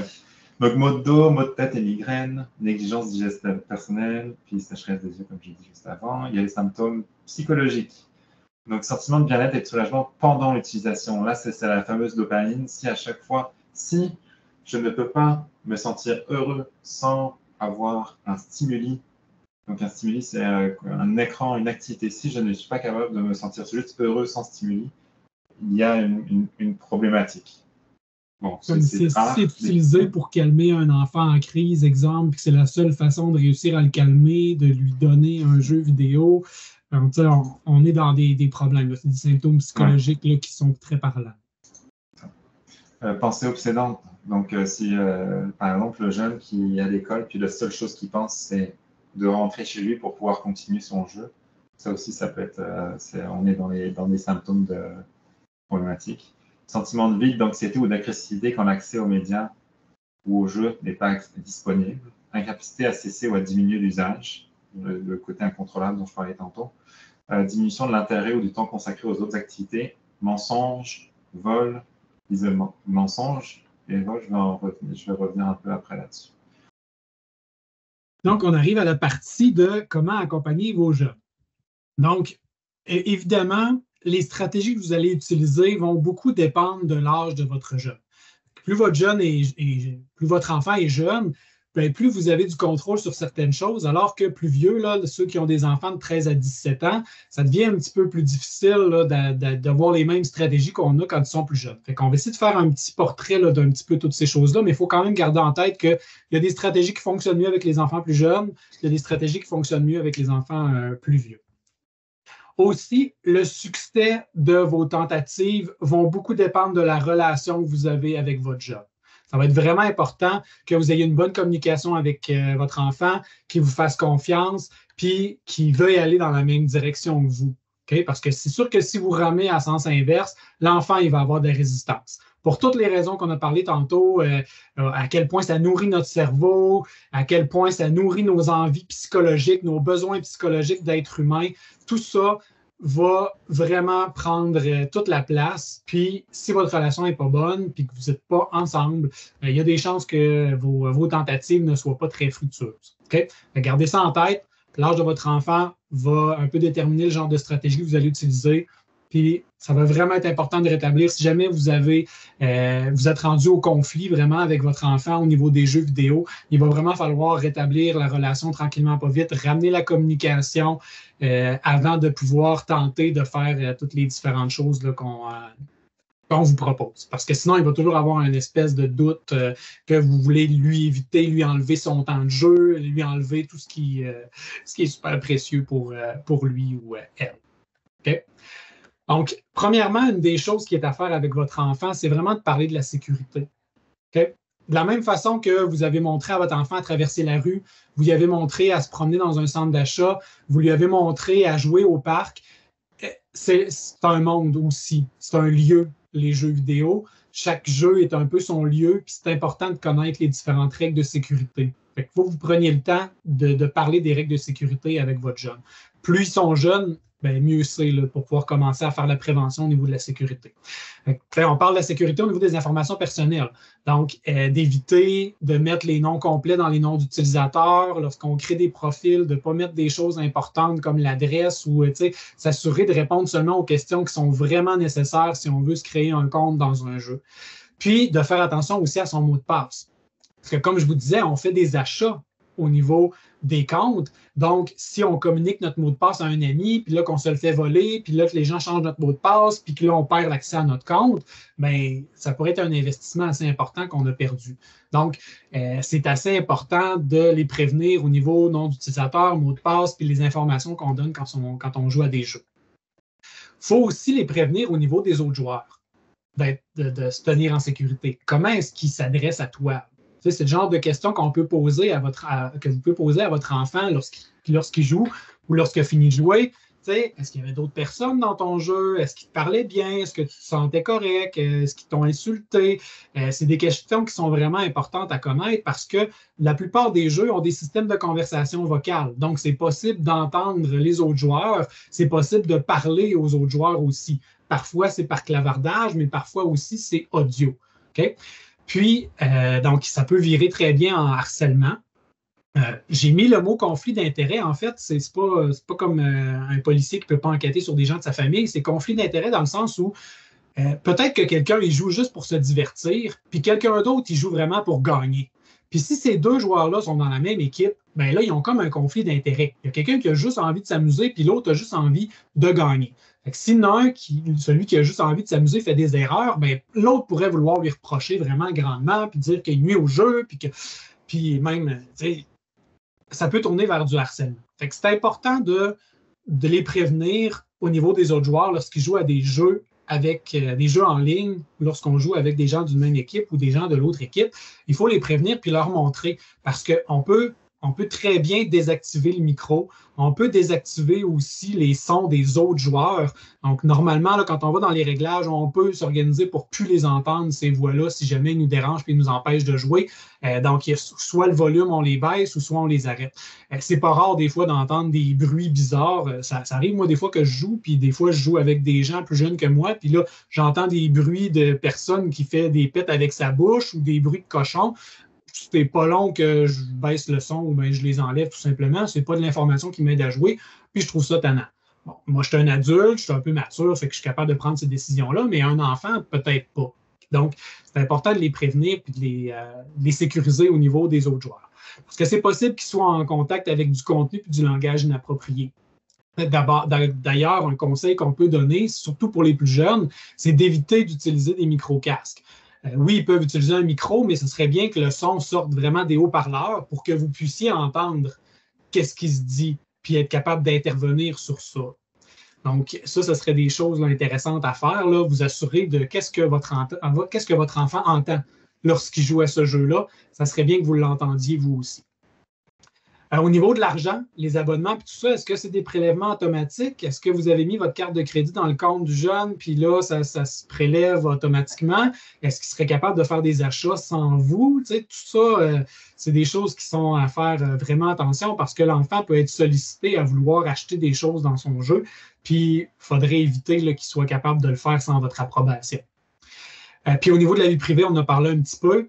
Parce que lorsque le micro est ouvert, bien, on entend tout ce qui se passe dans la maison. Donc, si vous parlez avec votre conjoint, votre conjointe, puis que votre enfant est en train de jouer, puis qu'il est avec le micro ouvert, bien, s'il joue avec un de ses amis ou s'il joue avec un étranger, toutes ces personnes-là peuvent entendre ce qui se passe dans la maison. Il y a des fonctions qu'on peut ajouter comme appuyer pour parler. On peut aller dans les réglages du jeu puis mettre qu'il faut appuyer sur une touche pour qu'on entende le micro. C'est comme si le micro est en attente, puis c'est juste au moment de toucher que là, on parle. Il y a beaucoup de joueurs qui n'aiment pas ça parce qu'il faut qu'ils touchent une touche du clavier ou une touche de leur souris pour parler, puis ça les empêche de vraiment bien jouer.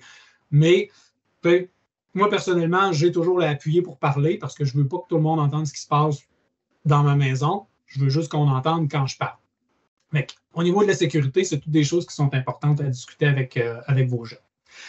Ici, on a quelques actions préventives qui pourraient amener à éviter que le jeune tombe beaucoup trop accroché au jeu. Le premier, c'est d'éviter d'entraîner leur résistance. Okay? C'est-à-dire que si votre jeune démontre des signes de fatigue, exemple, il se frotte les yeux, il change de jeu régulièrement, mais ça pourrait être le temps de lui enlever le jeu et de proposer un autre jeu. Parce que notre corps s'habitue à ce qu'on lui fait vivre. C'est un peu pour ça que les gens, ils s'entraînent, ils font des activités physiques, ton corps il devient plus musclé. Lorsqu'on fait quelque chose de difficile et qu'on continue à le faire, ben, on devient comme meilleur à le faire. Fait que, même chose avec les jeux vidéo. Au début, on n'a pas autant de résistance. La première fois qu'on joue à un jeu vidéo, on ne pourrait pas jouer 10 heures d'affilée. On aurait les yeux qui piquent, on serait tout fatigué. Donc, c'est important que les jeunes comprennent leurs signes de fatigue. Si vos enfants sont jeunes, essayez de les voir ça, puis détectez-les les signes de fatigue, puis proposez-leur une activité alternative à celle-là pour éviter qu'ils s'habituent, puis qu'ils augmentent leur temps de résistance au jeu, puis qu'ils soient capables de jouer pendant un plus grand laps de temps. Mais petit conflit qui peut émerger, parce que si votre jeune est vraiment dans son jeu et qu'il refuse de quitter le jeu, ça se peut très bien qu'il fasse une crise, qu'il ne veuille pas s'arrêter de jouer. Si vous débranchez même assez abruptement l'appareil, ça se peut très bien qu'il y ait une crise. À ce moment-là, il faut quand même faire attention de la façon dont on va intervenir. Parce que lorsqu'un enfant est en crise, j'ai mis un petit cerveau puis un gros cœur, c'est que lorsqu'il y a une émotion, il est beaucoup dans son émotion. Son cœur est énorme, donc tout ce qu'il ressent est vraiment important, puis il va crier, il va peut-être lancer des choses, il va peut-être se fâcher, mais son cerveau, lui, il prend vraiment une toute petite place. C'est-à-dire qu'il n'est pas raisonnable. Vous pourriez lui parler de plein de choses, puis l'enfant, vous n'arriverez pas à lui faire entendre raison s'il est dans une crise, parce que son émotion prend beaucoup trop de place. Lorsqu'on attend un peu, qu'on réussit à être, disons, en synchronisation avec lui en sachant « Ah, je le sais là, que ça te fâche de ne pas pouvoir jouer à ton jeu, mais c'est vraiment le temps de s'arrêter. » Genre, je trouve ça vraiment fâchant moi aussi. Je le vois là, que tu es triste et que tu as de la peine. D'être en synchronie avec, de pouvoir lui montrer les émotions qu'il sent pour que le cœur rapetisse et que le cerveau augmente. Okay? Vers le milieu de la crise, l'enfant est un petit peu parlable, mais pas tant non plus. Il est encore beaucoup dans son émotion. Puis après, une fois qu'il s'est calmé, le jeune, il est moins dans son émotion. Puis là, on a accès vraiment à son cerveau, puis à lui faire comprendre qu'est-ce qui est arrivé. Tu as fait une crise là, quand je t'ai enlevé ton jeu. Tu as vu comment tu as réagi. Ça, c'est pas le temps de dire ça au moment de la crise. Il faut vraiment attendre que l'enfant se soit calmé avant de lui parler parce que son cerveau, il y a une toute petite partie de son énergie qui alimente son cerveau. Toute la grosse partie de son énergie alimente vraiment son émotion, puis comment il vit, puis comment il rage. Donc, c'est pas vraiment le temps. Mais déjà, éviter d'entraîner la résistance, là, c'est vraiment une clé. Convenir aussi des règles avant l'arrivée d'un appareil. Par exemple, si on achète une nouvelle console de jeu, ben, ça serait bien de convenir des règles avant de la mettre en ligne puis de commencer à la faire utiliser. Parce qu'une fois que l'enfant s'est habitué, qu'il joue avec, il est un peu tard. Aussi, pour les plus vieux, c'est compliqué de pouvoir faire ça parce que ben, souvent, c'est eux qui se les procurent. S'ils se sont achetés eux-mêmes leur console de jeu, c'est quand même un petit peu plus touché, un petit peu plus difficile de pouvoir les limiter. On parle d'éviter de parler de minutes et d'heures par jour. Si vous vous embarquez dans, tu as le droit à 1h30 aujourd'hui, vous vous embarquez dans de la négociation. Là, 1h32, là, je fais quoi? Je prends 2 minutes d'aujourd'hui puis je les enlève sur la journée d'hier. Vous allez noter ça comment? Là, vous embarquez là, avec le pied dans un engrenage qui est un peu difficile à gérer. Ce qui est plus proposé, c'est de regarder comment on comble le temps libre. Okay? Donc, de planifier avec l'enfant où va se trouver ses temps libres puis comment il peut remplir ses temps libres. Okay? Exemple, on vient de souper, il est 6h, 6h30 peut-être, tu as une pratique de hockey à 8h, donc il te reste environ 1 heure pour jouer. Okay? C'est le temps que tu disposes aujourd'hui à ce moment-ci. Le mieux, ce serait que ça soit planifié quand même rapidement. C'est ce que je parle là, ici, de discuter régulièrement de l'horaire des temps libres. Si vous êtes en mesure de vous faire un petit comité de famille 1 fois par semaine où vous planifiez selon les sports, l'école, votre horaire à vous aussi. Ça peut être quelque chose qui est un peu nuisible, votre horaire à vous par rapport à tout ça. Donc, discuter régulièrement de l'horaire de temps libre, puis de vraiment voir, c'est ça la plage de temps dont tu disposes. Puis, c'est important de regarder aussi les jeux qu'ils vont jouer pendant cette période-là. Parce que, disons que l'enfant joue à Minecraft, ben, il peut s'arrêter n'importe quand. Okay? Mais si l'enfant joue à Fortnite, surprise, ça peut durer 30 minutes. Ça peut durer 10 minutes aussi. Okay?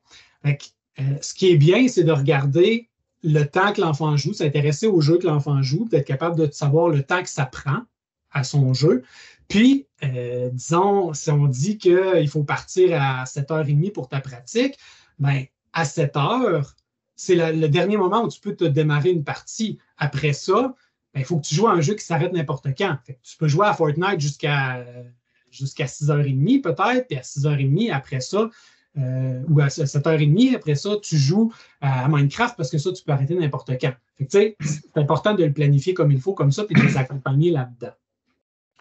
On parle aussi d'installer les jeux dans une aire commune, d'éviter les chambres.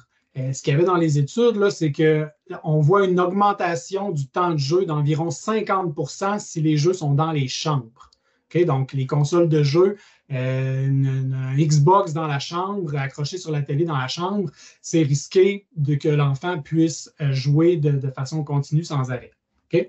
On parle aussi d'installer une horloge ou un minuteur à vue parce que dans le jeu, on ne voit pas l'heure qu'il est. Donc, ce serait comme important qu'il y ait une façon de savoir l'heure qu'il est ou d'avoir un petit chronomètre ou quelque chose qui indique le temps qui reste pour qu'il puisse gérer son temps. Parce que c'est une lutte. C'est vraiment une action importante.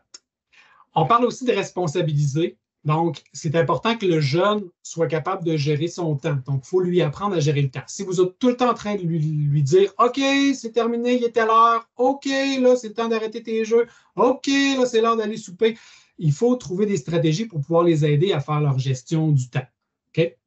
Donc, des chronomètres, des timers, ça se fait très bien. De leur dire « Regarde, là, on vient de finir de souper, tu sais que tu as ta pratique à 8h, tu disposes d'1h15. Qu'est-ce que tu veux faire de ton 1h15? À quel jeu tu veux jouer? Comment tu veux organiser ce temps-là? Vous pouvez même leur proposer d'avoir 2 jeux différents. Je veux que tu choisisses 2 activités. Ça peut être un jeu vidéo puis une autre chose que tu fais pendant ce temps-là. Tu commences par le jeu vidéo ou tu commences par l'autre chose. Combien de temps tu consacres à un? Combien de temps tu consacres à l'autre? Fait que ça, il faut vraiment les entraîner puis leur apprendre à faire leur propre gestion du temps. Parce que si vous êtes tout le temps en train de leur rappeler le temps, l'heure qu'il est, leur demander quand le temps d'arrêter, ben, vous allez vous retrouver à jamais développer ça chez eux. Gestion des tâches aussi. Qu'est-ce que vous voulez qu'il soit fait avant qu'il puisse jouer à des jeux? Faut-il qu'il fasse ses devoirs? Faut-il que la vaisselle soit vidée? Faut-il qu'il ait rangé sa chambre? Tout ça, il faut qu'il soit en mesure de savoir les choses qui sont attendues avant d'être capable de les faire. On parle aussi de gestion des finances. Qui paye pour les jeux? Ça dépend toujours de l'âge que vos enfants ont. Plus ils sont jeunes, normalement, plus c'est nous qui payons les jeux. Plus ils sont vieux, bien, plus ils sont capables de se payer leurs jeux eux-mêmes. Mais il faut quand même les habituer, les habiliter à si tu achètes des jeux, tu n'as pas d'argent pour autre chose. Là. Donc, comment est-ce que tu vas décider que tu t'achètes un nouveau jeu qui est sorti qui te coûte 80$, mais que tu as aussi ton téléphone à payer donc, c'est important là, de commencer à travailler ça avec eux puis de les responsabiliser. Au niveau de la gestion des émotions aussi, je ne sais pas si vous avez déjà vécu ça. Moi, en tout cas, je le vis encore avec mon garçon de 15 ans, puis j'ai à lui rappeler souvent de gérer ses émotions parce que des fois, il rage, il crie, il frappe sur le divan à côté de lui.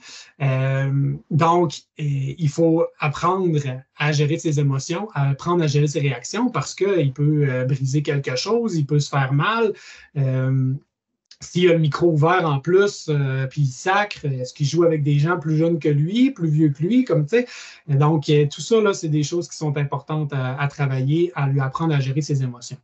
Puis au niveau de l'autorégulation, c'est de se rendre compte que c'est le temps d'arrêter, d'être capable de se dire « Ah, je pense que j'ai assez joué aujourd'hui, ça serait bon que je m'arrête. » Ensuite, on a différents obstacles qui pourraient arriver à vous bloquer dans votre but. D'un, c'est la volonté de votre jeune. Est-ce que le jeune a envie d'apprendre toutes ces choses-là, a envie de se laisser limiter, a envie de réduire son temps d'écran, a envie de communiquer avec vous? Tout ça, c'est des éléments que vous devez travailler avec le jeune pour qu'il puisse travailler dans le même sens que vous puis éviter d'être un obstacle. Les autres adultes, peuvent aussi être des obstacles à la mise en place de ces différentes stratégies-là. Par exemple, votre conjoint ou votre conjointe, peut-être qu'elle ne voit pas les choses de la même façon, c'est important d'être sur la même longueur d'onde. Une autre chose, les grands-parents. Qu'est-ce qui se passe chez les grands-parents? Est-ce qu'ils ont le droit de jouer comme ils veulent quand ils vont se faire garder chez les grands-parents? c'est comme important de discuter avec ces gens-là si vous êtes en démarche pour essayer de réduire le temps ou de travailler avec le jeune, parce que s'il se sent limité chez vous, il va peut-être se sauver chez d'autres adultes où là, il va avoir le droit de jouer comme il veut. C'est sûr que les grands-parents, ils ont leur rôle de grands-parents à jouer, mais faut quand même que vous pensiez que si vous essayez de mettre des éléments en place, il y a des choses qui pourraient nuire à ça, dont les autres adultes. Il y a aussi les amis de vos enfants, là, les parents des amis de vos enfants. Est-ce que quand votre enfant va jouer chez un ami, il a le droit de jouer quand il veut, où il veut? Est-ce que c'est dans sa chambre, tout ça? Ça pourrait même valoir la peine de parler avec les parents des amis pour convenir de quelque chose si vous trouvez ensemble que c'est problématique. Donc, il faut vous dire que c'est possiblement des obstacles. Votre horaire est peut-être un obstacle aussi au moment où vous décidez. Si vous dites, ben moi, je veux que tu fasses tes devoirs avant de souper, puis que tu peux jouer juste après, mais que vous rentrez très tard de travailler, c'est peut-être pas quelque chose qui est possible de faire. Fait qu'il faut que vous regardiez avec votre horaire, c'est quand les moments que vous pouvez faire la supervision des tâches que vous donnez avant de permettre de jouer à quelque chose, il faut que ce soit quelque chose de réaliste. Il y a aussi d'autres conditions de santé qui peuvent être des obstacles. Donc, si votre enfant a des différents diagnostics ou différents statuts qui sont reconnus, comme le TDAH, ça peut nuire. Le TDAH répond, les jeux vidéo répondent vraiment bien aux besoins des élèves TDAH, mais ça ralentit le développement du lobe frontal, ça ralentit l'inhibition, donc ça va ralentir l'autonomie aussi du jeune. Donc, même si ça répond bien aux besoins des élèves du TDAH, c'est quand même pas la solution de les laisser jouer tout le temps parce qu'ils ont des choses à développer aussi autres. Donc, ça, faut faire attention. Le TDAH peut nuire un peu à vos tentatives. Même chose pour un enfant qui a un trouble, le TSA, c'est le trouble du spectre autistique. Donc, les jeux vidéo répondent aussi très bien aux besoins des enfants avec un trouble autistique. Donc, c'est des choses qui est à voir. Ça aide aussi pour les gens qui ont de l'anxiété et des dépressions, mais on l'a vu là, dans les risques, il faut faire attention parce que ça ne règle pas les problèmes, ça ne soigne pas. C'est vraiment une solution temporaire pour se soulager. Et si votre enfant vit avec une de ces conditions-là, ben, c'est important de bien le suivre puis de bien doser le temps que vous proposez pour les jeux puis de bien encadrer l'utilisation des jeux. On a dépassé. Sachez que l'enregistrement se poursuit quand même. Donc, si vous voulez l'écouter plus tard, ça va être disponible. Ça va vous être envoyé par les écoles. On va quand même poursuivre avec les gens qui veulent rester. On en a, à mon avis, pour encore une quinzaine de minutes. Oui, maximum, je pense. Donc, quelques suggestions pour accompagner votre jeune à avoir un bon équilibre. Donc là, on parle vraiment d'un bon équilibre de vie. Donc, avant tout, le plus important, c'est la relation avec votre jeune. À partir du moment où on est en confrontation avec, puis qu'on lui enlève l'écran, qu'on lui enlève les jeux vidéo, parce que c'est sa passion. S'il aime ça, puis que c'est sa passion, il va vouloir le refaire. Je ne sais pas pour vous, mais c'est humain, il va vouloir récupérer ça d'une autre manière. Donc, ce qu'on lui apprend quand on lui enlève, ben, c'est à mieux nous le cacher, puis à mieux mentir. Il va apprendre à déjouer nos plans, à déjouer nos restrictions, puis en tout cas à nous mentir plus facilement, plus efficacement pour pouvoir y rejouer. Donc en fait, ce qu'on fait, c'est qu'on alimente la dépendance au final, parce que ça devient obsessif, le fait de ne pas avoir. Donc le but vraiment, c'est d'être avec lui, de l'accompagner, d'être en relation avec le jeune, puis pas en confrontation. Donc ça va être le défi pour après. Prochaine diapo. Il importe donc de s'intéresser à sa passion, d'être curieux de ce qui se passe pour lui. Donc c'est quoi? Qu'est-ce qu'il aime? Qu'est-ce qu'il aime dans Fortnite, par exemple? Si c'est un joueur de Fortnite, qu'est-ce qu'il aime dans Fortnite?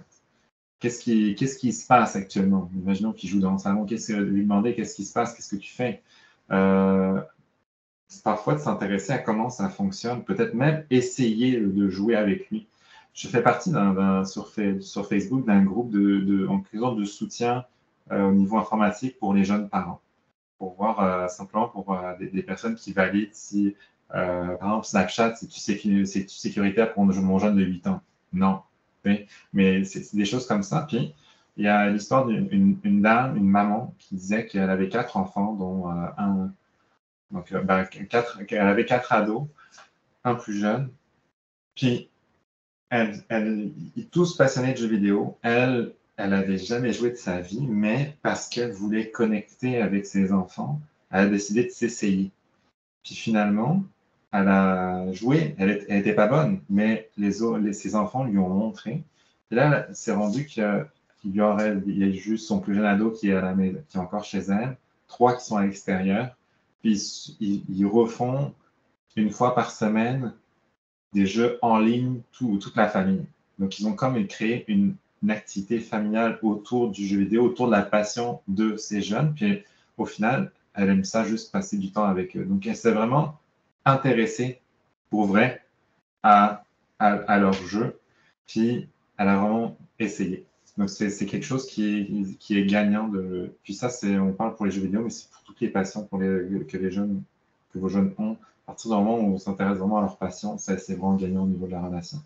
Ouais, de la même façon où on demande à un jeune, après son hockey, si ça a bien été, après son sport, son soccer, comment ça a été ta pratique, ou comment ça a été ta partie.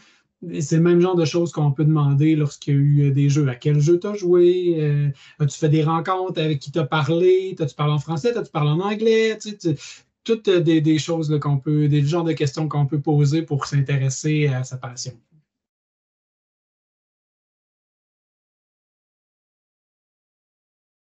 Donc, en fait le gros défi, c'est le défi de créer un équilibre de vie. C'est le but d'amener aux jeunes une juste place dans les jeux vidéo, une juste place de l'importance que ça a dans sa vie versus tout le reste qui est important, comme la famille, les amis, le sport, l'école, ça peut être le travail pour les plus vieux, la vie amoureuse, les autres loisirs, puis de simplement, le mettre acteur de sa vie. Parce que souvent, les ados, un des gros défis que les ados, c'est qu'ils veulent avoir du pouvoir sur leur vie, mais ils sont encore à la maison, puis c'est les parents qui décident, puis là, il y a comme une confrontation de pouvoir, je veux prendre mes propres décisions, puis, mais je peux pas les prendre, tu me considères encore comme un bébé, etc. Donc, le simple fait de faire le travail avec eux, OK, imaginons que ta vie, c'est un sort de fromage, là. Tu vois, toujours 10%, le 10% d'importance, c'est tes amis. OK, donc il faut que tu mettes tant de temps pour tes amis. Puis dans ta semaine, il faut que tu aies du temps pour ton sport, il faut que tu aies du temps pour tes autres loisirs, etc. Donc, donc le défi, c'est d'avoir un équilibre de vie qui contient toutes les sphères. Puis donc, il faudrait qu'il choisisse de voir avec lui directement c'est quoi un temps adéquat pour les jeux vidéo. Est-ce que c'est parce qu'il veut être professionnel? Est-ce que c'est du e-sport? Est-ce que c'est juste un passe-temps? Si c'est un passe-temps, je ne vais pas passer toutes mes soirées dessus. Si c'est du e-sport, je ne peux pas non plus faire ça, parce que j'ai d'autres responsabilités. Donc, c'est vraiment tantôt, Marc-André parlait de responsabilisation, on est vraiment là-dedans, mais vraiment lui donner le pouvoir, puis l'accompagner là-dedans pour qu'il choisisse son propre temps là-dessus.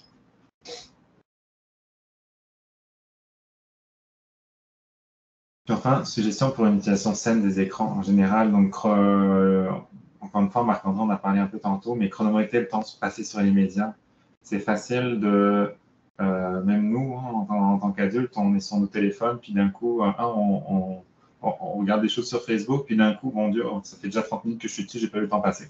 Ou on procrastine, etc. Donc, le fait de chronométrer, ça permet de réaliser le temps qu'on passe, et donc peut-être de se ralentir. Installer l'ordinateur dans un endroit passant. Pour les jeux vidéo, ça évite, par exemple, le fameux une dernière partie. Parce qu'on va passer à côté de lui, puis on dit hey, tu n'avais pas dit que c'était ta dernière, comment ça tu recommences une? C'est simplement pour comme la surveillance indirecte de comment ça se passe. Donc ça aide en général basé sur les études, drastiquement le temps sur les écrans. Donc, identifier les activités alternatives à l'utilisation des écrans, ça vient avec l'équilibre de vie. C'est simplement les fameuses dopamines ou les fameux moments qui font du bien. Y a-t-il autre chose que tu peux faire que l'écran? Qu'est-ce qui peut répondre à ça? S'il y a juste ça, il y a peut-être un travail à faire pour qu'ils découvrent de nouvelles activités, que ce soit du sport, que ce soit d'aller marcher. Souvent ce qui a été démontré, c'est que l'ennui, le fait de ne rien faire, ça développe énormément la créativité au niveau du cerveau. C'est-à-dire que même nous, là, on s'ennuie, puis un de nos réflexes, c'est de prendre notre téléphone. De prendre notre téléphone, puis de regarder qu'est-ce qui se passe dans les réseaux sociaux ou quoi que ce soit qui nous intéresse, un de nos intérêts, puis de regarder dessus. Ou prendre notre tablette, allumer la télé. C'est le fait de remplir à chaque fois tous ces temps-là d'ennui, ben, ça nous empêche d'être créatifs puis d'en apprendre plus sur nous, puis de voir comment nous, ça se passe.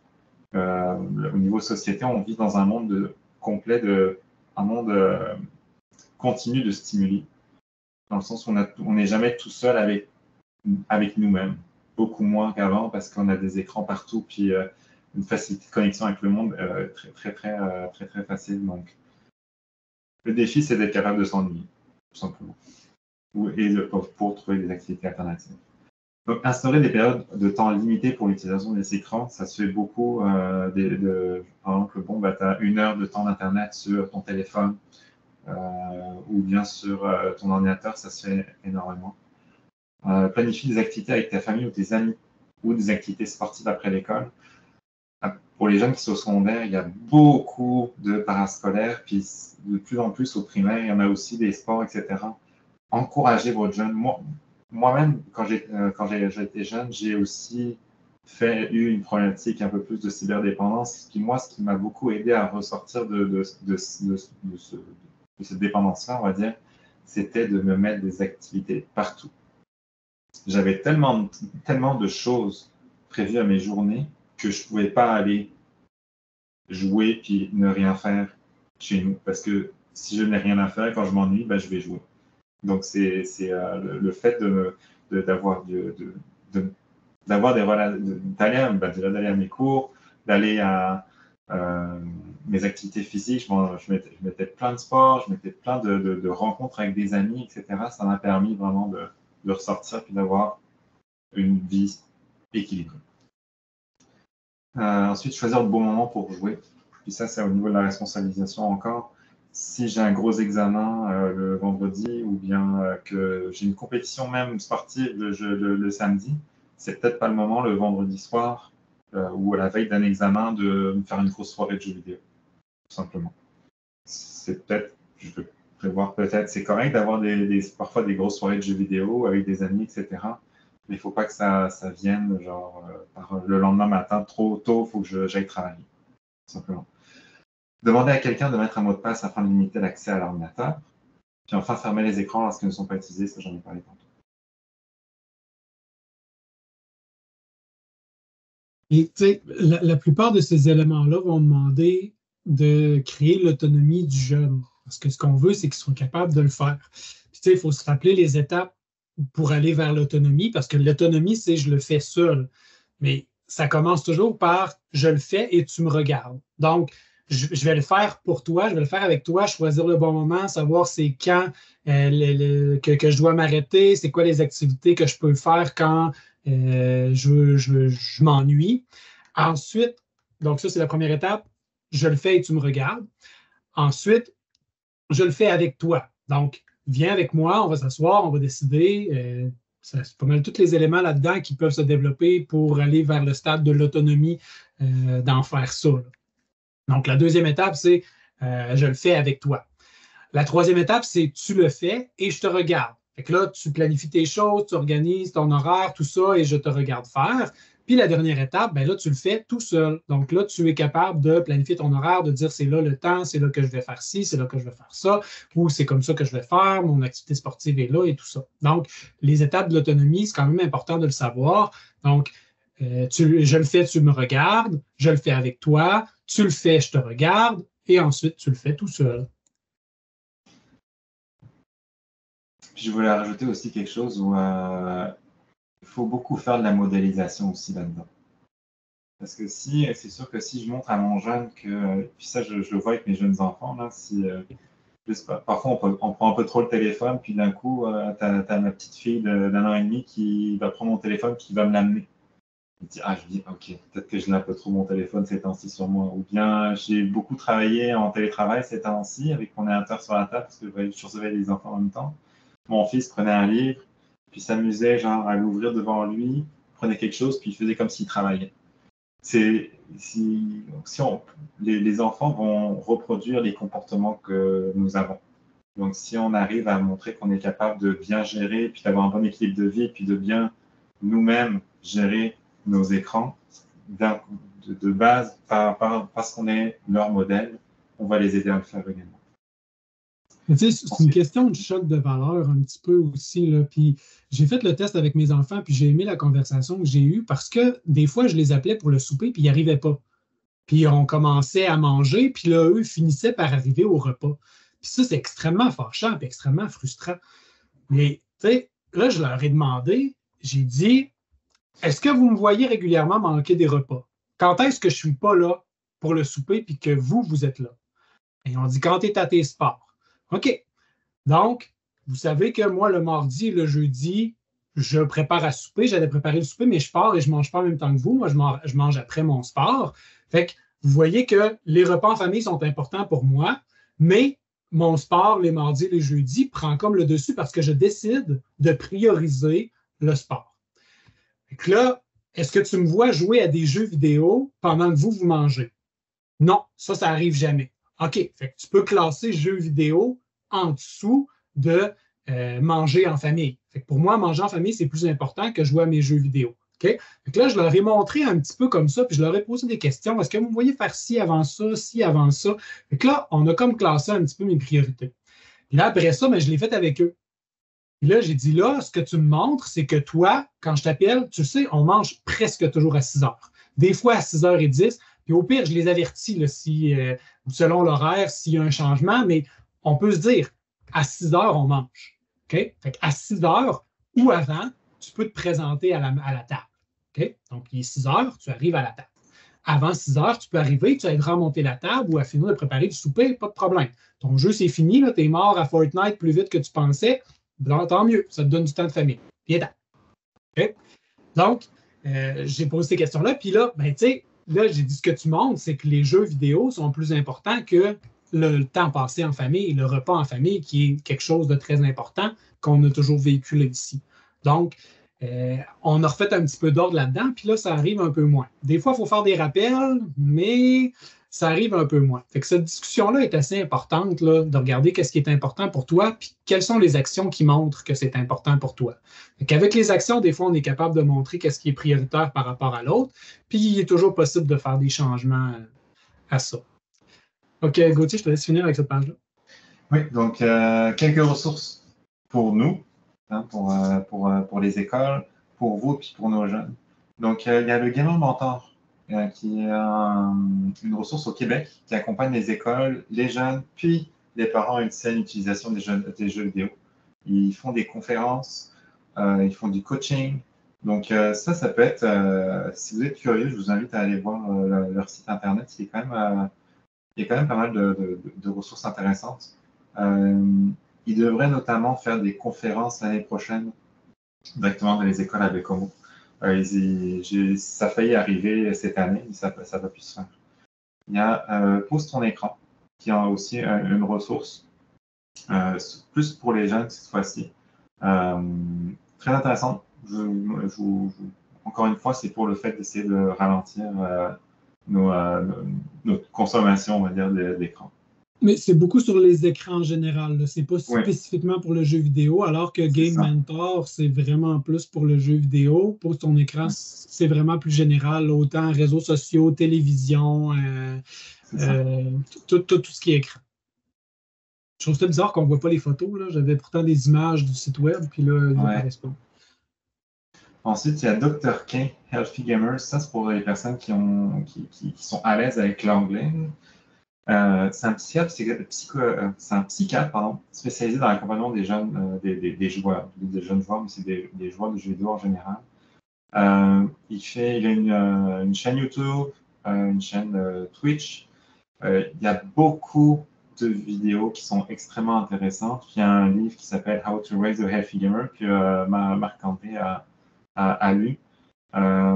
Je vous invite à aller voir ces vidéos si vous êtes à l'aise avec l'anglais parce qu'il arrive à communiquer, à expliquer les phénomènes d'une manière extrêmement très simple. Parfois des comportements qui sont compliqués, mais il arrive à la vulgariser d'une manière très, très efficace puis très claire. Donc, je vous invite à vraiment aller voir quelques vidéos. C'est pas juste sur les jeux vidéo, il y a beaucoup de... c'est pas mal sur la vie en général, puis surtout sur le bonheur. Donc, je ne sais pas si Marc-André, tu veux rajouter quelque chose sur le livre? Au niveau du livre, je l'ai bien aimé, mais j'ai trouvé qu'il était beaucoup dans l'optique que l'enfant a vraiment un grave problème de jeu. C'est pas tant pour je m'inquiète un petit peu de l'utilisation de mes enfants, mais j'aimerais avoir des solutions. Il va vraiment loin là, jusqu'à quasiment la thérapie, là, dans le sens où il explique comment rétablir la communication avec le jeune si c'est un combat quotidien, de pouvoir parler avec. Il explique là, vraiment des côtés, des recoins sombres là, du cerveau pour comprendre l'addiction, puis la dépendance au jeu, puis comment réussir à réveiller l'enfant de tout ça. Ça dépend jusqu'où est votre problème, mais c'est sûr que si vous ressentez que votre enfant a un grave problème, ça pourrait être un livre intéressant. Puis enfin, il y a certaines personnes dans les écoles, il y a des intervenants qui sont capables d'accompagner les jeunes. Donc moi, je l'avais dit, moi je suis AFSEC, mais j'ai aussi un volet intervention en prévention des dépendances. Puis j'essaye de me spécialiser plus justement dans les écrans, etc. Puis il y a aussi ma collègue Sarah James qui est intervenante en toxicomanie dans les 2 polyvalentes à Baie-Comeau. Pour ce qui est des écoles Bergeron, Forestville ou au primaire, je ne sais pas exactement. Mais de plus en plus, c'est une réalité, c'est devenu une dépendance officielle, la cyberdépendance. Donc, c'est sûr qu'il y aura des ressources de plus en plus grandes pour accompagner les jeunes dans les écoles.